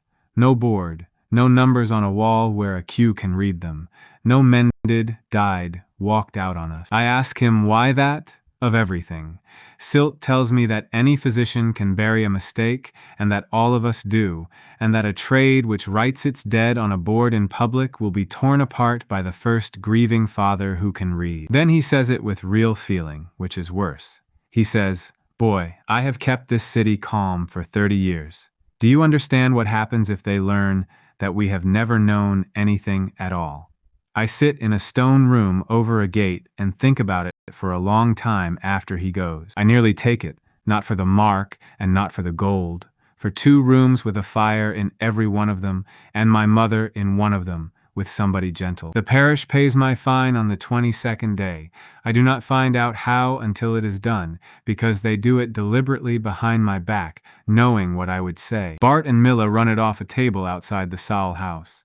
3 coppers here, 1 there, a silver from a hookman who saved it for a boat, a jar of coppers from the tanneries, the gate money from the ferryman for a week. Grigg empties his box, 41 gold, 30 years of a barber's savings, and tells Wren that a man with 1 eye does not need to keep money for his old age because his old age has come early. Wren goes to Cutter Lane and mortgages her sister's house, which is the only thing in this world with her name on it, and gets 30 gold against it at Kessel's rate from Kessel, who charges her the full rate and says he is being kind. They raise 131 gold in coppers from a parish that does not have 200 gold in it altogether. Ilsa Halvard pays the remaining 69 without saying a word about it and is annoyed when I try to thank her. They bring it up to the court in 3 fish crates and pour it on the clerk's table, and the clerk has to count coppers for 4 hours while the whole lower parish stands in the hall and watches him do it. I come out of the gate, lock up at dusk on the 22nd day of spring, and there are perhaps 400 people in the road, and I have never been so frightened of anything in my life, because they have bought me, all of them, at 3 coppers a head, and every one of those coppers was going to be bread. I go out to the north field the next morning and sit in the ash and work out what I actually own now. 4 crocks, a bead of glass, a broken board, 12 of 14 still alive in the burial ground, 6 people who will not leave and cannot be paid, and no field, no beds, no boiling house, no stock, no premises inside the walls, no license anywhere, and a city that has watched me carried out of a court on the shoulders of dockers, which the hill will not forgive for a generation. I sit there most of the day. Wren comes at noon and sits with me and does not say anything, which is the only correct thing anyone did that whole week. Then I start listing what Silt actually took, because that is the habit that has never once failed me. He took the place. He took the stock. He took the price. He took the name in autumn with a fleck in cut glass, and he took the story in spring with a silver spoon. And then I list what he could not take, and the list is very short and it changes everything. He could not take the mold. There is no mine. There is no mountain in the north where men die getting it. There is no season, no import, no license, no crop that can be bought up early by a man with clean hands and a lot of money. It is on every crust of bread in this city. It is in every damp cellar on this river. It has been in the wall behind the vial's own dispensary for 200 years, eating the plaster, while they sold pearl at 8 gold a jar. You cannot corner a thing that grows on garbage in the dark in 11 days anywhere for nothing. So the whole time I have been fighting the wrong war. I have been building a stock and defending a place and setting a price, which is exactly the fight Silt has won 400 times, in a city where he owns the warehouses, the court, the gate hinges, and the story. The only scarce thing I have ever owned is knowing what to feed, when to stop feeding, and how much goes in the spoon. That is not a stock. Nobody can burn it, and nobody can buy it up, and if I give it away, I do not have less of it. I have more of it, in more hands, in more cellars, in more towns, and every one of those hands is a place the vial has to burn. I say it out loud to Wren in the ash, and it comes out in one line, and it is the truest sentence I have said in either of my lives. I say, we stop selling the water. She waits. She has learned to wait through the first half of an idea. Give the living crock away, I tell her, free, to anyone who will keep the rules. A starter out of our own bank, into their hands, in their own cellar, with their own bread. And we sell the 3 things that are actually rare: the teaching, the measure, and the count. Grigg says the obvious thing from under his cloth, which is that nobody pays for a thing they can be shown for nothing. They will pay for the beds, I tell him. They already do. 9 coppers a night for clean cloth and boiled water, and somebody who looks at you 4 times a day, and no crock in the world does that on its own. Then I tell him the other half, and it is the half that took me 4 days in a stone room to see. Every crock we hand out is a house that has to be taught. Every taught house sends me its count, and 100 houses keeping counts is a thing this city has never had in its history, and it is worth more than any medicine in that guild's window. Because I do not need to prove the small things eat legs. I only need 100 slates that say mended and dyed side by side with theirs, in numbers a cloth merchant can read. Silt sells hope by weight. I am going to sell arithmetic, and I am going to give the hope away free with it, and there is not one clause in that charter about either. The measure comes first, because the measure is what killed a boy of 13. Meta makes it. Glass, because glass is cheap on this wharf, and because a glass spoon cannot be swapped for a silver one without anyone noticing. One size, one bowl, a thick stem so it does not snap in a pocket, and a flat mark blown into the stem, and every one of them holds exactly what a horn medicine spoon holds, and not a drop more. We make 6 the first week, and they are ugly. We make 200 the 4th week, and they are beautiful. Alderman Perrin pays for the first 1,000. He comes down to the wharf himself with the money in a bag, and he will not have his name on it, and he will not sit down, and he stands in Meta's glass house and watches her blow 6 of them. Then he asks whether I would object to a mark on the stem. I tell him it is his 1,000. So the mark on the stem of every measuring spoon in this duchy is a small letter S, and only 4 people alive know that it is for a boy called Sim who wanted to know whether he would be able to run. The book comes second, and the book is Wren's. She cannot write much. She learns it that spring, at night, at the table, badly and furiously, with Pip teaching her because Pip learned his letters in an academy kitchen and is the only one of us with the patience. The dose book is 6 pages, what the water is, how to grow it 11 days, cold, dark, wet rye, how to know it has gone bad, wash the hands, boil the cloth, boil the water and let it cool. The first copy of it goes into the back of Kel Marrow's book of receipts, because there are 6 blank pages at the end, and because I have carried the thing in my coat since the morning his mother put it in my hands. 1 spoon at dawn, 1 at dusk. Nothing between and nothing extra, and if you think more will help faster, you will kill the one you love. 6 days and stop. What it does not cure, and that list is longer than the other, and it is on the front page, not the back, because a healer who is honest about the second list is believed about the first. We copy it by hand for a year before a printer in Kelm takes it up. 240 copies in the first year at 4 coppers, which is the price of the paper. 7 houses take a crock in the first week. Tanneries mostly, and Bart's crew, and 1 bold widow from the Cloth Hall side who walks out of the north gate in daylight and lets everybody see her do it. 40 by midsummer. 109 by the end of the year, and 19 of those are outside the walls of this city altogether, in Kelm and Aldbridge and up at the mine. Every one of them gets a spoon, a book, a starter out of the bank, and a slate, and every one of them sends the slate down to the wharf on the 1st of the month. Pip runs the counts. Still a boy, with a bad wrist that healed crooked, and by autumn he is the only person in this duchy who knows how many people were mended in it. Ilsa Halvard comes for me in the 2nd summer, and she comes about money, which is how I know it is serious. The Halvard silver at Coldwell is 9 hours north, 206 men underground, and the mine has been losing output for 6 years, and this spring it fell by 1/3, and nobody can tell her why. Not a collapse. Not water. The seam is good.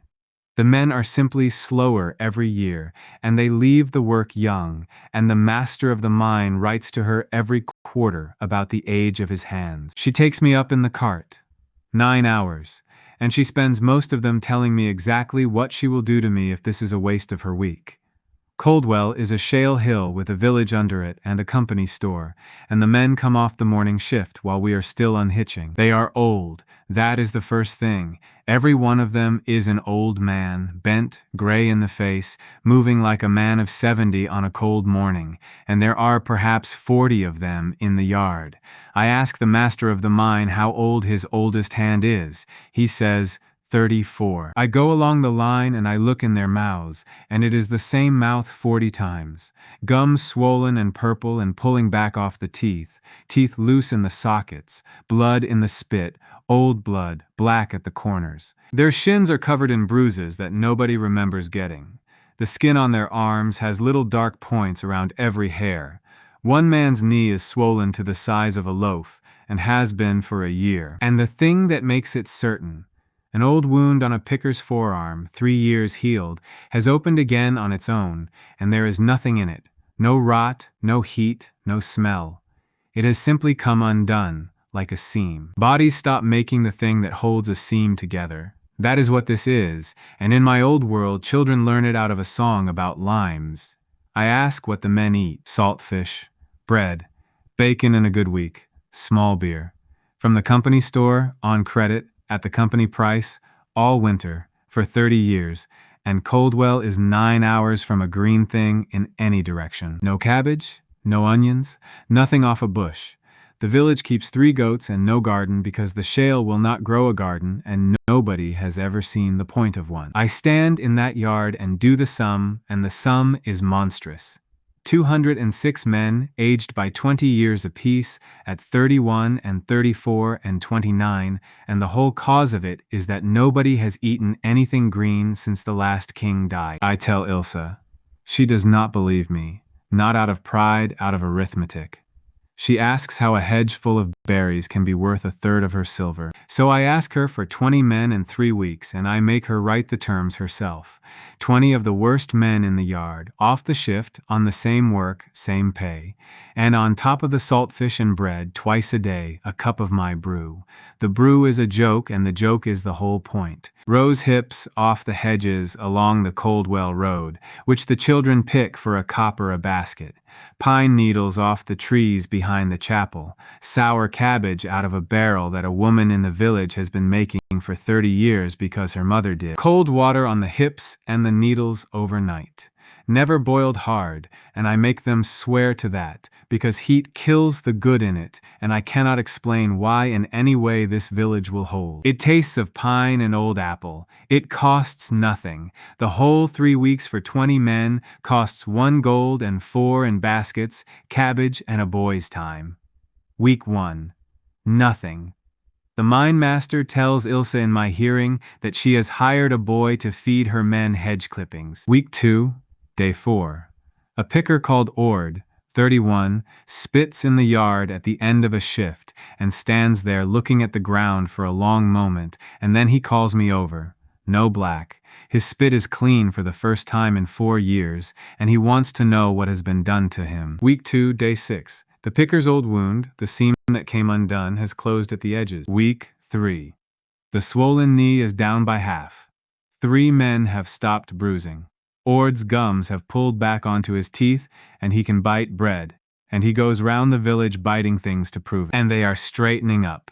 That is the thing I did not expect and could not have predicted, because you cannot read it in a book. They come off the shift standing differently. The bent look, the old man walk, comes out of them over about 10 days, and by the end of the 3rd week, the 20 worst men in Coldwell are the 20 fastest. The master of the mine measures the load.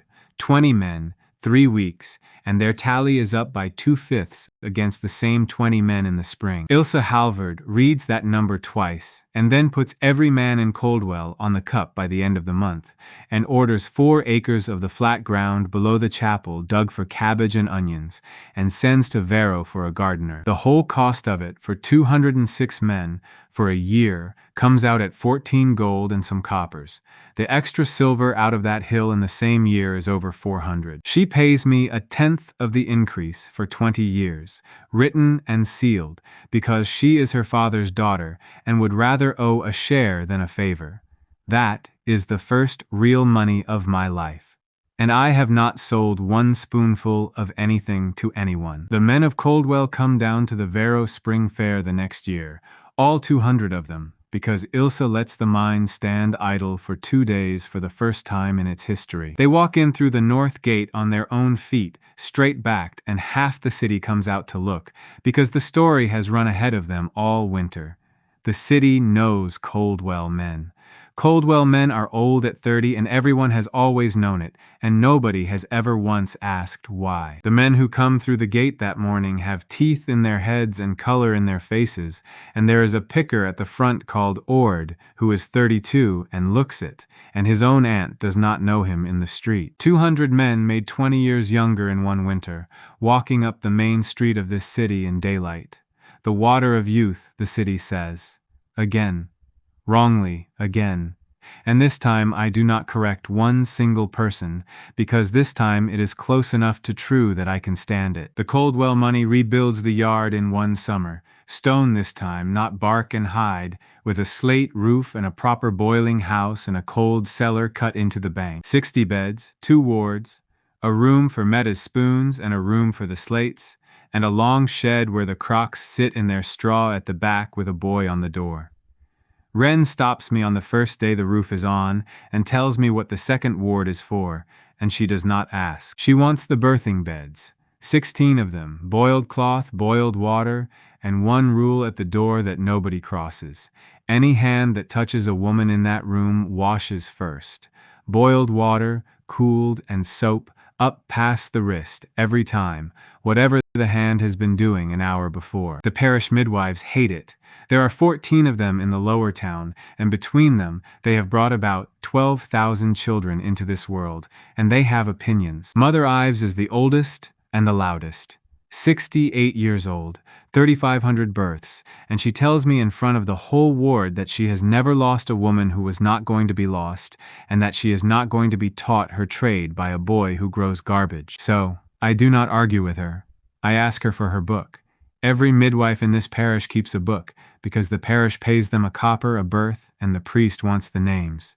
Mother Ives has 41 years of them, and she is proud of it. We sit down with her book and Pip and a slate, and we count. 412 births in her book in the last 12 years, 29 mothers dead within a fortnight of the bed, 91 children dead in the first month. She has never once added it up.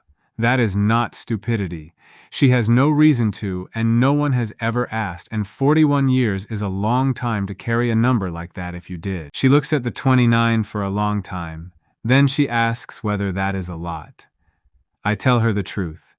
In my old world, before the washing, it was worse in the great hospitals than in the poor streets, and the ones who died were dying off the hands of the men who came from the dead room. Then I show her the bead of glass, and what is under a fingernail, and I let her look for as long as she likes, and she looks for a very long time. Mother Ives washes to the elbow before the next birth in that ward, and because she does it, the other 10 do it inside a month, and because they all do it, the parish does not have to be argued with at all. The first year of the Anna ward, and Wren names it for her sister, and has Meta cut the name into the lintel in glass. 206 births, 3 mothers dead, 14 children lost in the first month, and 10 of those were born too small to save. 29 and 12 years in one woman's book, against 3 in 1 year in a ward with 60 beds.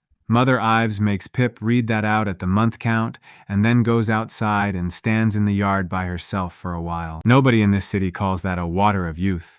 There is no file in it, no color, no smell, nothing to hold up to a window. Just a bucket and soap and a woman who washes to the elbow. And it puts more years into this parish than everything else I have done put together, and it is free, and it is the only thing I have ever made that the gilded vial has not once tried to buy.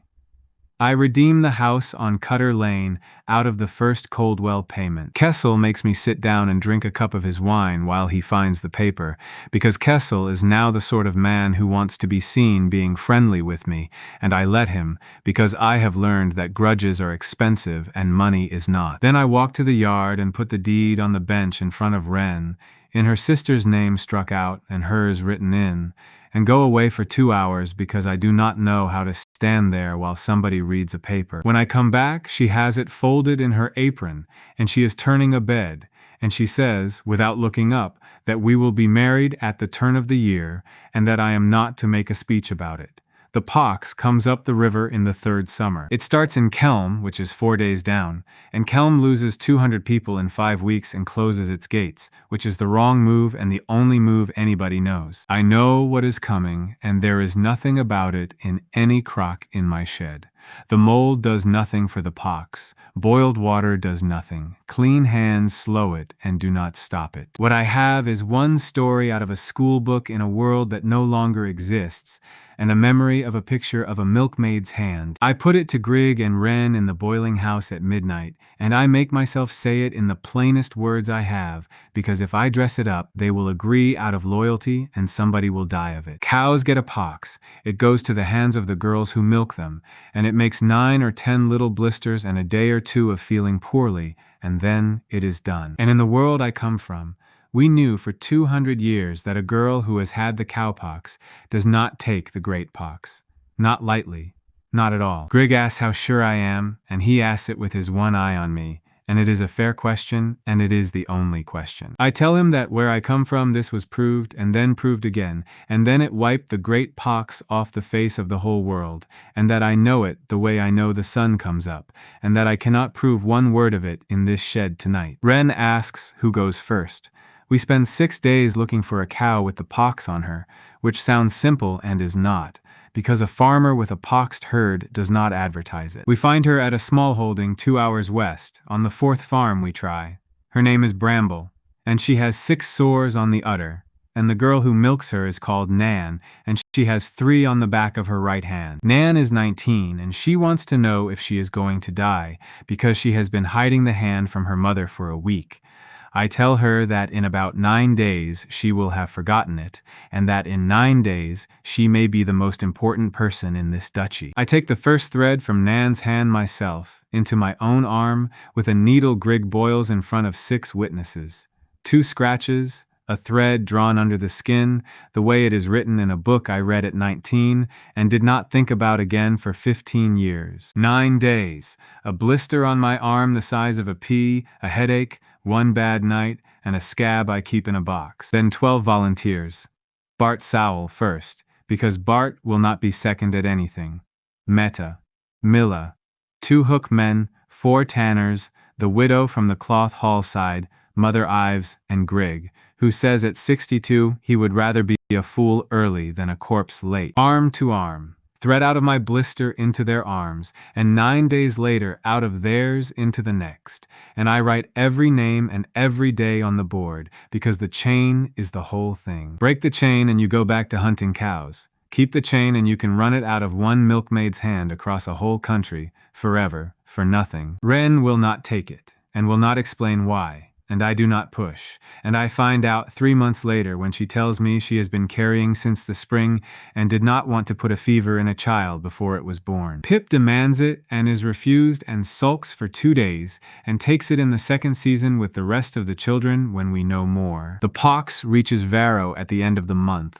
It comes in on a barge, the way everything comes here, and it is in the tanneries by the 2nd week and up in the guild quarter by the 4th. The city does what cities do. The gates shut and the fires burn in the streets, and the physicians of the gilded vial go to the great houses with vinegar cloths and gilded phials at 8 gold. They also carry a paper from the court. No thread, no scratch, no cow.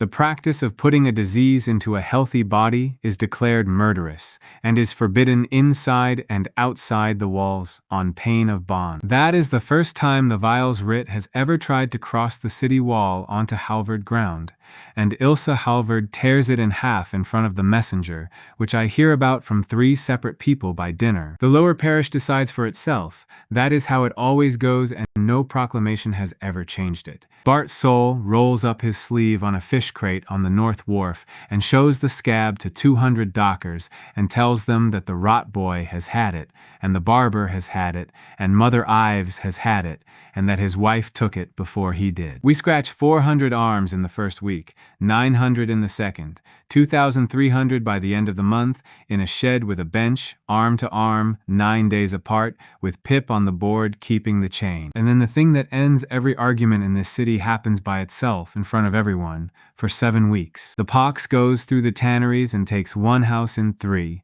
It goes through the dockers' streets, where 2/3 of the arms are scratched, and it takes 19 people out of 900. It goes through the guild quarter, where nobody is scratched, and every shelf holds a gilded phial at 8 gold, and it takes 91. 3 of those are masters of the gilded vial. One of them is Master Ilber, who dies on a Tuesday in a house with 4 physicians in it. I did not want that. I have spent 2 years hating that man, and I would have scratched his arm with my own hand, and he never once came to ask. Lizette Adalis comes down to the yard on the last day of the 6th week, on foot in the rain, alone, with her hood up like a counselor. She is carrying a child. 6 months, and she is thin everywhere else, and she has walked from the hill because the house of Adalis will not have a carriage seen at my gate. Corvin has the pox. 2 days in, the first sores in his mouth. The house has 3 vile physicians in it, and the shutters are closed, and they have given him the gilded phial 4 times. And she has come to me, and I watch her decide to say the rest of it, and it costs her something I could not have measured 2 years ago. She says, "I have no right to ask you for anything." I take her into the boiling house and sit her down and give her the same broth we give everybody, because she is soaked and 6 months gone and gray in the face. Then I tell her what I have and what I do not. I have nothing for Corvin. The thread does not cure a man who already has it. If he lives, it will be because he was strong and lucky, and about 1 in 4 does not. For her and for the child, there is a thread and 9 days, and the 9 days may not be quick enough, and it is the only thing on this earth I can offer her. She holds out her arm. She does not ask about the risk, and she does not ask about the price. She sits on a bench in a boiling house in a wet cloak with her hand on her belly, and she holds out her arm, and Wren does the scratch because my hands are not steady. Then she stays for an hour to be sure of no faint, and in that hour she tells me about the spoon. She tells me she was in the room when Corvin chose it, that he took it out of his own mother's cabinet and weighed the bowl in his hand and asked the steward how much a horn spoon holds. She tells me she did not know what it meant, and then she tells me the true thing, which is that she did know, an hour later, when she heard the boy was dead, and that she has known every day since and has said nothing. I ask her why she is telling me now. She puts her hand flat on her belly, and she says, "Because you scratched my arm before I told you." Corvin Adalis lives. He is one of the 3 and 4, and he comes out of it in the 5th week, and his face is ruined in the way the pox ruins a face, which for a handsome young man of a good house is its own long sentence. Lisette does not take it. 9 days after the thread, a blister on her arm the size of a pea, 1 bad night and nothing else, and the child comes at midsummer in the Anna ward with Mother Ives at the foot of the bed and her hands washed to the elbow. It is a girl. Lisette names her Anna, which she has no way of knowing is the name over the door, and Wren has to leave the room. The imperial post comes up the river in the autumn with an outrider and a sealed case, and the whole city stands in the street to watch it go up the hill, because the imperial post has come to Vero 4 times in 60 years. The Empress Cora Valen is 67 years old. She has ruled for 31 of them. She has buried 2 husbands and 1 son, and her only heir is a grandson of 8, who has not yet had the pox. The Chancellor's letter is read at the mayor's court on the 3rd day, and Ilsa sends the whole of it down to me in her own hand within the hour. The crown has heard of the water of youth of Vero. The crown has heard of the men of Coldwell who came down to the fair, and of a duke who rose from his bed 20 years lighter, and of a lower parish that walked through a pox and buried 19. The Crown does not intend to argue about charters and courts. The Crown intends to buy. An exclusive charter for the Water of Youth will be granted under the imperial seal, for the empire entire, for 30 years to 1 house, by auction, in the great hall of Vero, on the 1st day of spring. 1 house. 30 years, the right to make, name, and sell the water of youth in every city on this river and every province beyond it, and the duty to supply the imperial household first and always. And here is the line that sits me down on the step of my own boiling house with the letter in my hand.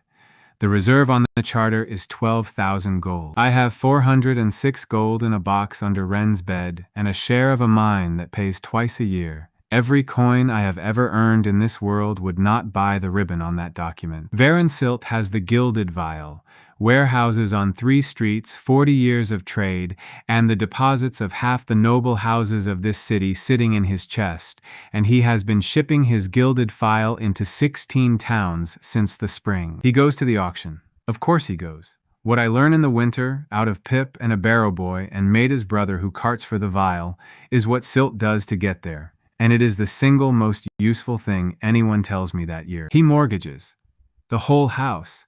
He borrows against the vial's warehouses, against the dispensary, against his own house on the hill, and he goes out into the market with the money and he buys pearl, silver leaf, quicksilver by the flask out of the northern mines, 600 flasks of it, horn, resin, dragon liver, which is salted cow liver and always was, and every rare and gilded thing on the shelves of this trade at whatever price the seller asks. He buys them because he intends to win the charter, and a man who owns the only lawful water of youth in the empire will need every rare ingredient in the world to put in it, and because he has spent 40 years in a trade where the ingredient is the whole of the value. By the 1st day of spring, Varensilt owns more of the rare stock of this river than any man alive, and he owns it on borrowed money, and every gold of it is priced on the belief that a thing which is scarce is a thing which is worth having. Wren asks me, on the last night of winter,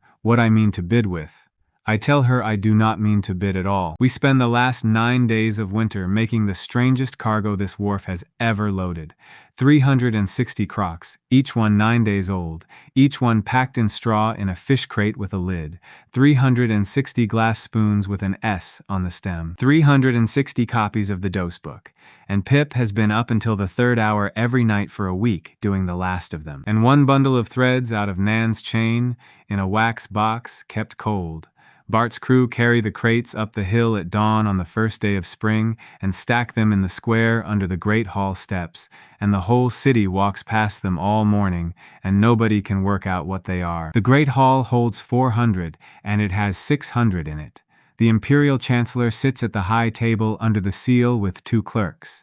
The mayor is on his left, Duke Halvard on his right, and the benches are full of merchants who have come up the river for this. The Empress Cora Valen sits behind the seal in a plain chair, 67 years old, in dark red, with her hands on the arms of it and her back straight as a post. She has come herself. Nobody expected that, and the Chancellor's face all morning is the face of a man whose careful arrangements are being watched. Her grandson is in the 3rd seat along, 8 years old, thin, bored, kicking the chair leg, and he has not had the pox, and every soul in the imperial household knows it. Baron Silt comes in last, in the vials blue, with 14 of his masters behind him, and the hall makes a sound when he walks up the aisle. He is 63, and he has borrowed against everything he owns, and he walks like a man who has already won. Corvin Adalis is not with him. Corvin is on the 4th bench with his family, with his face as the pox left it, and he looks at nothing for the whole of that morning. The bidding takes about as long as it takes to boil a pot. A capital consortium opens at the reserve of 12,000. A wool house from downriver goes to 13. The consortium goes to 15, and then the gilded vial says 19,000 gold, and the hall goes quiet, and nobody says anything at all. 19,000 gold for the sole right to make and sell the water of youth in the empire for 30 years. The Chancellor calls it once. He calls it twice. Duke Halvard of Vero stands up before the 3rd call and says that a man of this city has asked leave to be heard on the matter before the seal goes on the wax, and that as the water in question came out of his own leg, he intends to see the man heard. The Chancellor looks at the Empress. The Empress moves one finger. So I walk up the aisle of the great hall of Vero, which I have been inside twice, both times through the kitchen door. I have with me 1 crock, 1 glass spoon, 1 book, and Pip carrying a crate of slates that is nearly as big as he is, and which he will not let anyone else touch. The Chancellor asks me to state my house and my company. I tell him I have no house and no company, and that my name is Thomas Riel, and that I grow mold in a shed outside the north gate. Somewhere at the back of the hall, a man laughs. It is the loneliest laugh I have ever heard, because 600 other people have gone quiet, and by now, most of them know somebody who came out of my sheds alive. I start with the arithmetic, because I have nothing else, and because arithmetic is the only thing in this world that has never once mocked me. I put the slates on the table. 109 houses, 3 years, every count sent down to the wharf on the 1st of the month, and Pip has copied the totals onto 1 board in a boy's hand. Wounds treated with the water in those houses, 4,290. Mended, 3,406. Died, 609. Walked out on us, the rest. The same wounds in the books of the gilded vial for the same 3 years, which the guild is required to keep and which the court made public at the pox. 906 treated, 440 dead. Coldwell, 206 men, 14 gold a year of hedge fruit and cabbage, silver up by 400 gold in the first year, and 200 men who came down to a fair-looking 20 years younger than they had any right to. The Anna Ward.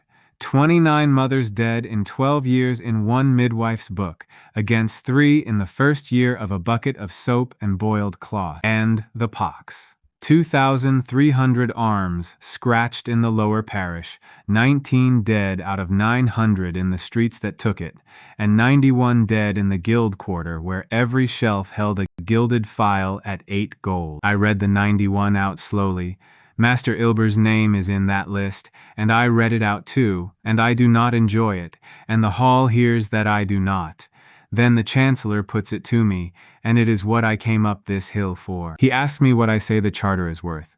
Nothing, I tell him, and then I tell him why, and I do it in front of 600 people and an empress, in the plainest words I have. The water of youth is bread mold in cold water, 11 days in the dark. It grows on any crust in any cellar in this empire. There is no mine and no season and no import. It costs a loaf and 11 days, and it always did. The crown is selling the soul right to a thing that is on the back of a shelf in every kitchen in this hall. The Chancellor says carefully that the crown is selling the right to make it lawfully, and that this is a different thing. Yes, I say, that is exactly the thing I have come to talk about. Then I ask the crown's leave to give away what I brought, and I tell them what is in the square, and the whole hall turns around and looks at the doors. 360 living crocks, 9 days old, ripe on the 11th, and every one of them will make water for a wound 6 days after that. A spoon with each, a book with each, and the book may be copied by anyone forever, and I will not take 1 copper for it, and neither will my heirs. The men of 16 towns are in this hall today. They came for the auction. They can go home tonight with a crate in the cart, and by midsummer every one of those towns will have a cellar, and by autumn every one of those cellars will have made 10 more. Nobody can burn that. I have had 1 field burned already, and the thing about a field is that it has a fence and a gate and a place on a map.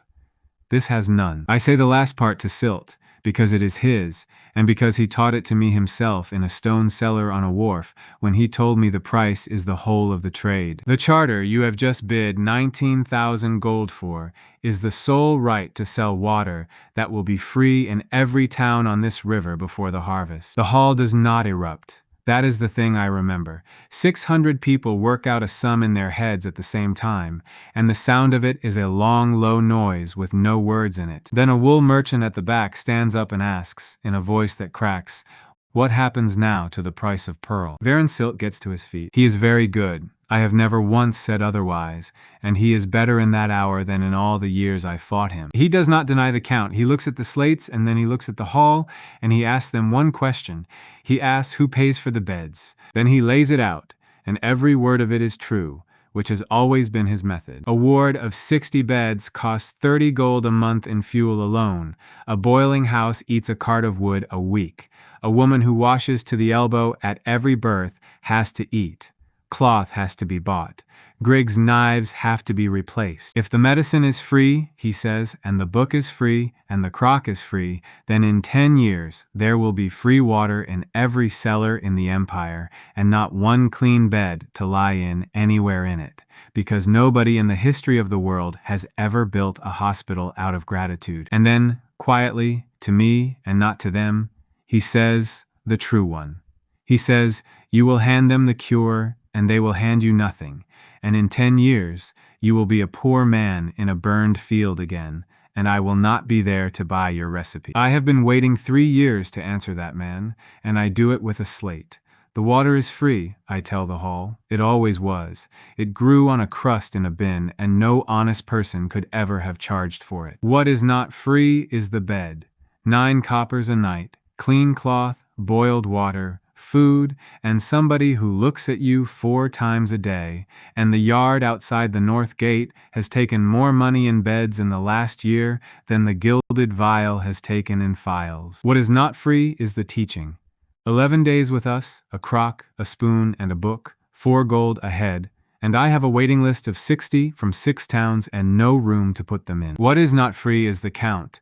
Any house that takes a crock from me sends me its slate on the 1st of the month, and I own the only honest count of what men's people in this empire, and there is not a lord, a mine, an army, or a ship owner alive who does not want to read it. Then I turn to the Chancellor and name my price, because the crown came here to sell one thing, and I came here to buy another. I do not want the charter. I want 4 lines of law under the imperial seal, and I have them written out, and Pip hands the paper up to the table. The first, any hand may treat any body.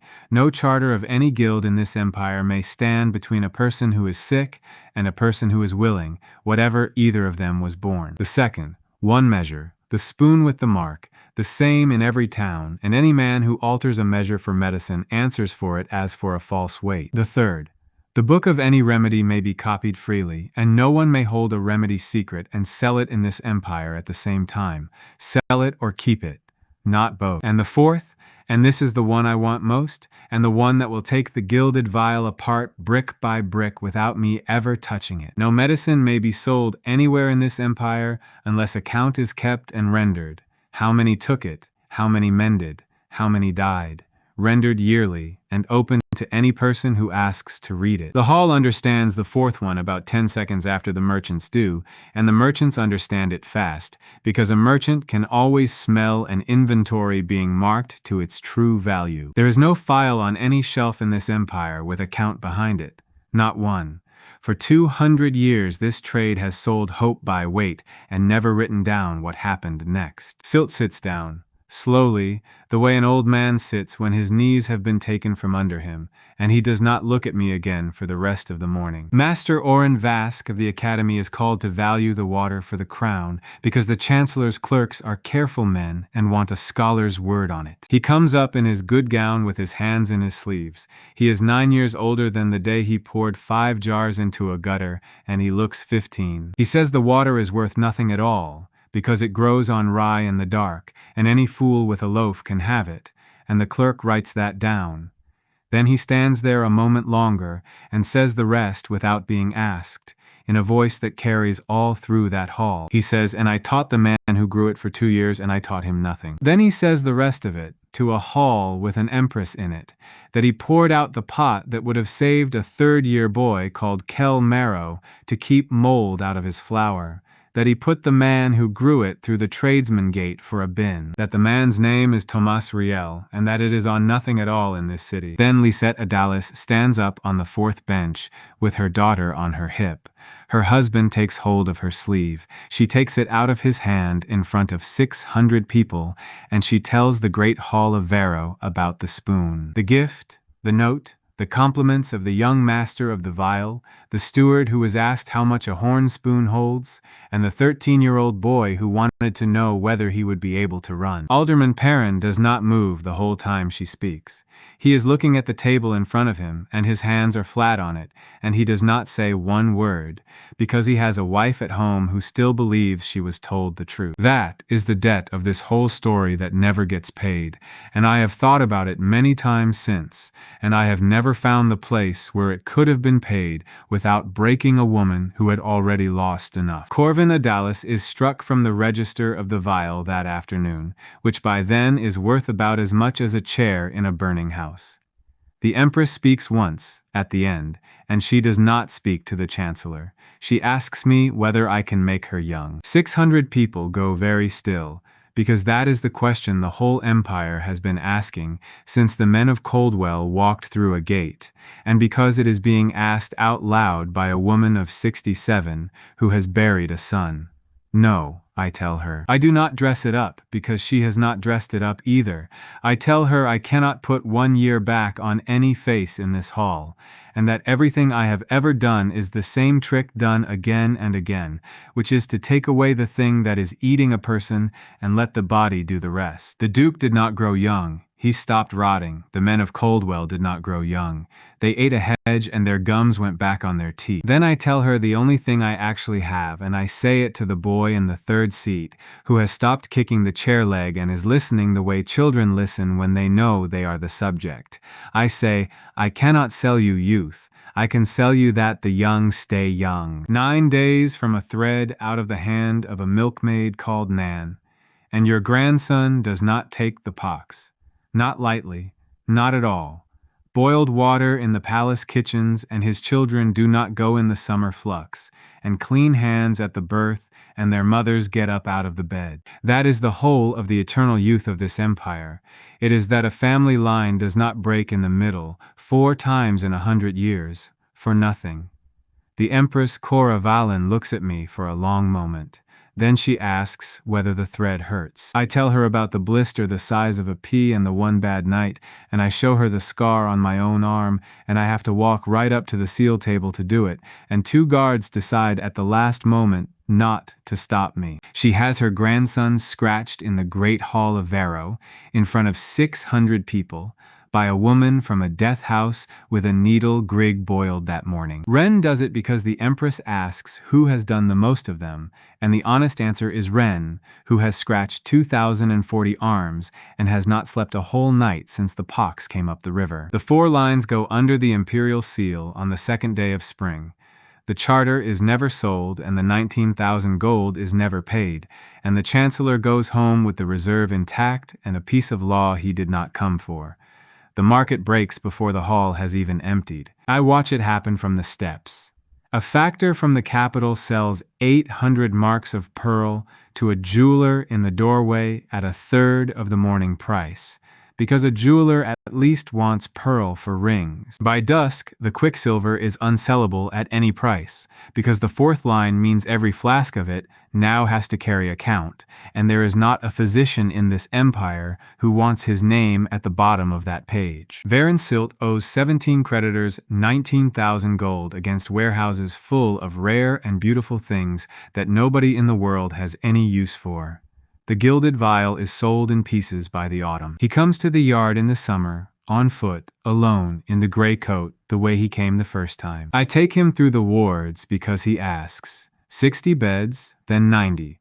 The Anna ward with the glass letters over the door, the boiling house, the long shed with 300 crocks, and a boy on the door. He stops at the count board for a long time and reads the whole of it.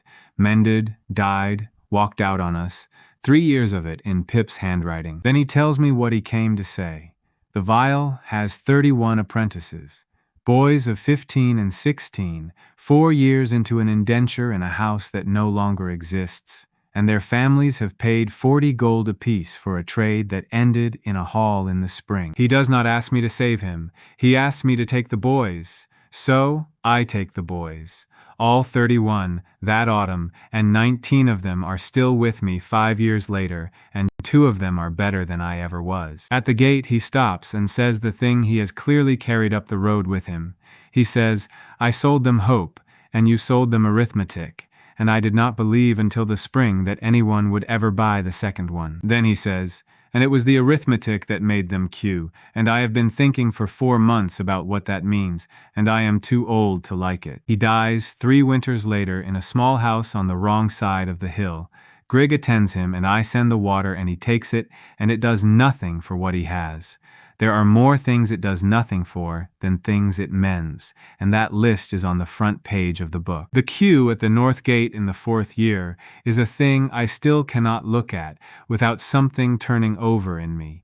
Carriages. 6 of them one morning, with arms on the doors, from 2 provinces, and a kingdom that is not even in this empire. A prince's steward, waiting behind a fishwife with a boil, because the 2nd line of the law says the fishwife was there first, and there is nothing on earth Pip enjoys more than explaining that to a steward. They come for eternal youth, and they get a bed at 9 coppers, a book they could have copied for 4, and an honest count of what happened to the last 4,000 people who lay where they are lying. Ren and I are married at the turn of the year in the parish chapel, and the parish comes, all of it, and Mother Ives cries so loudly through the whole thing that Grig has to take her outside. Our daughter is born in the Anna ward in the spring with 3 midwives washed to the elbow.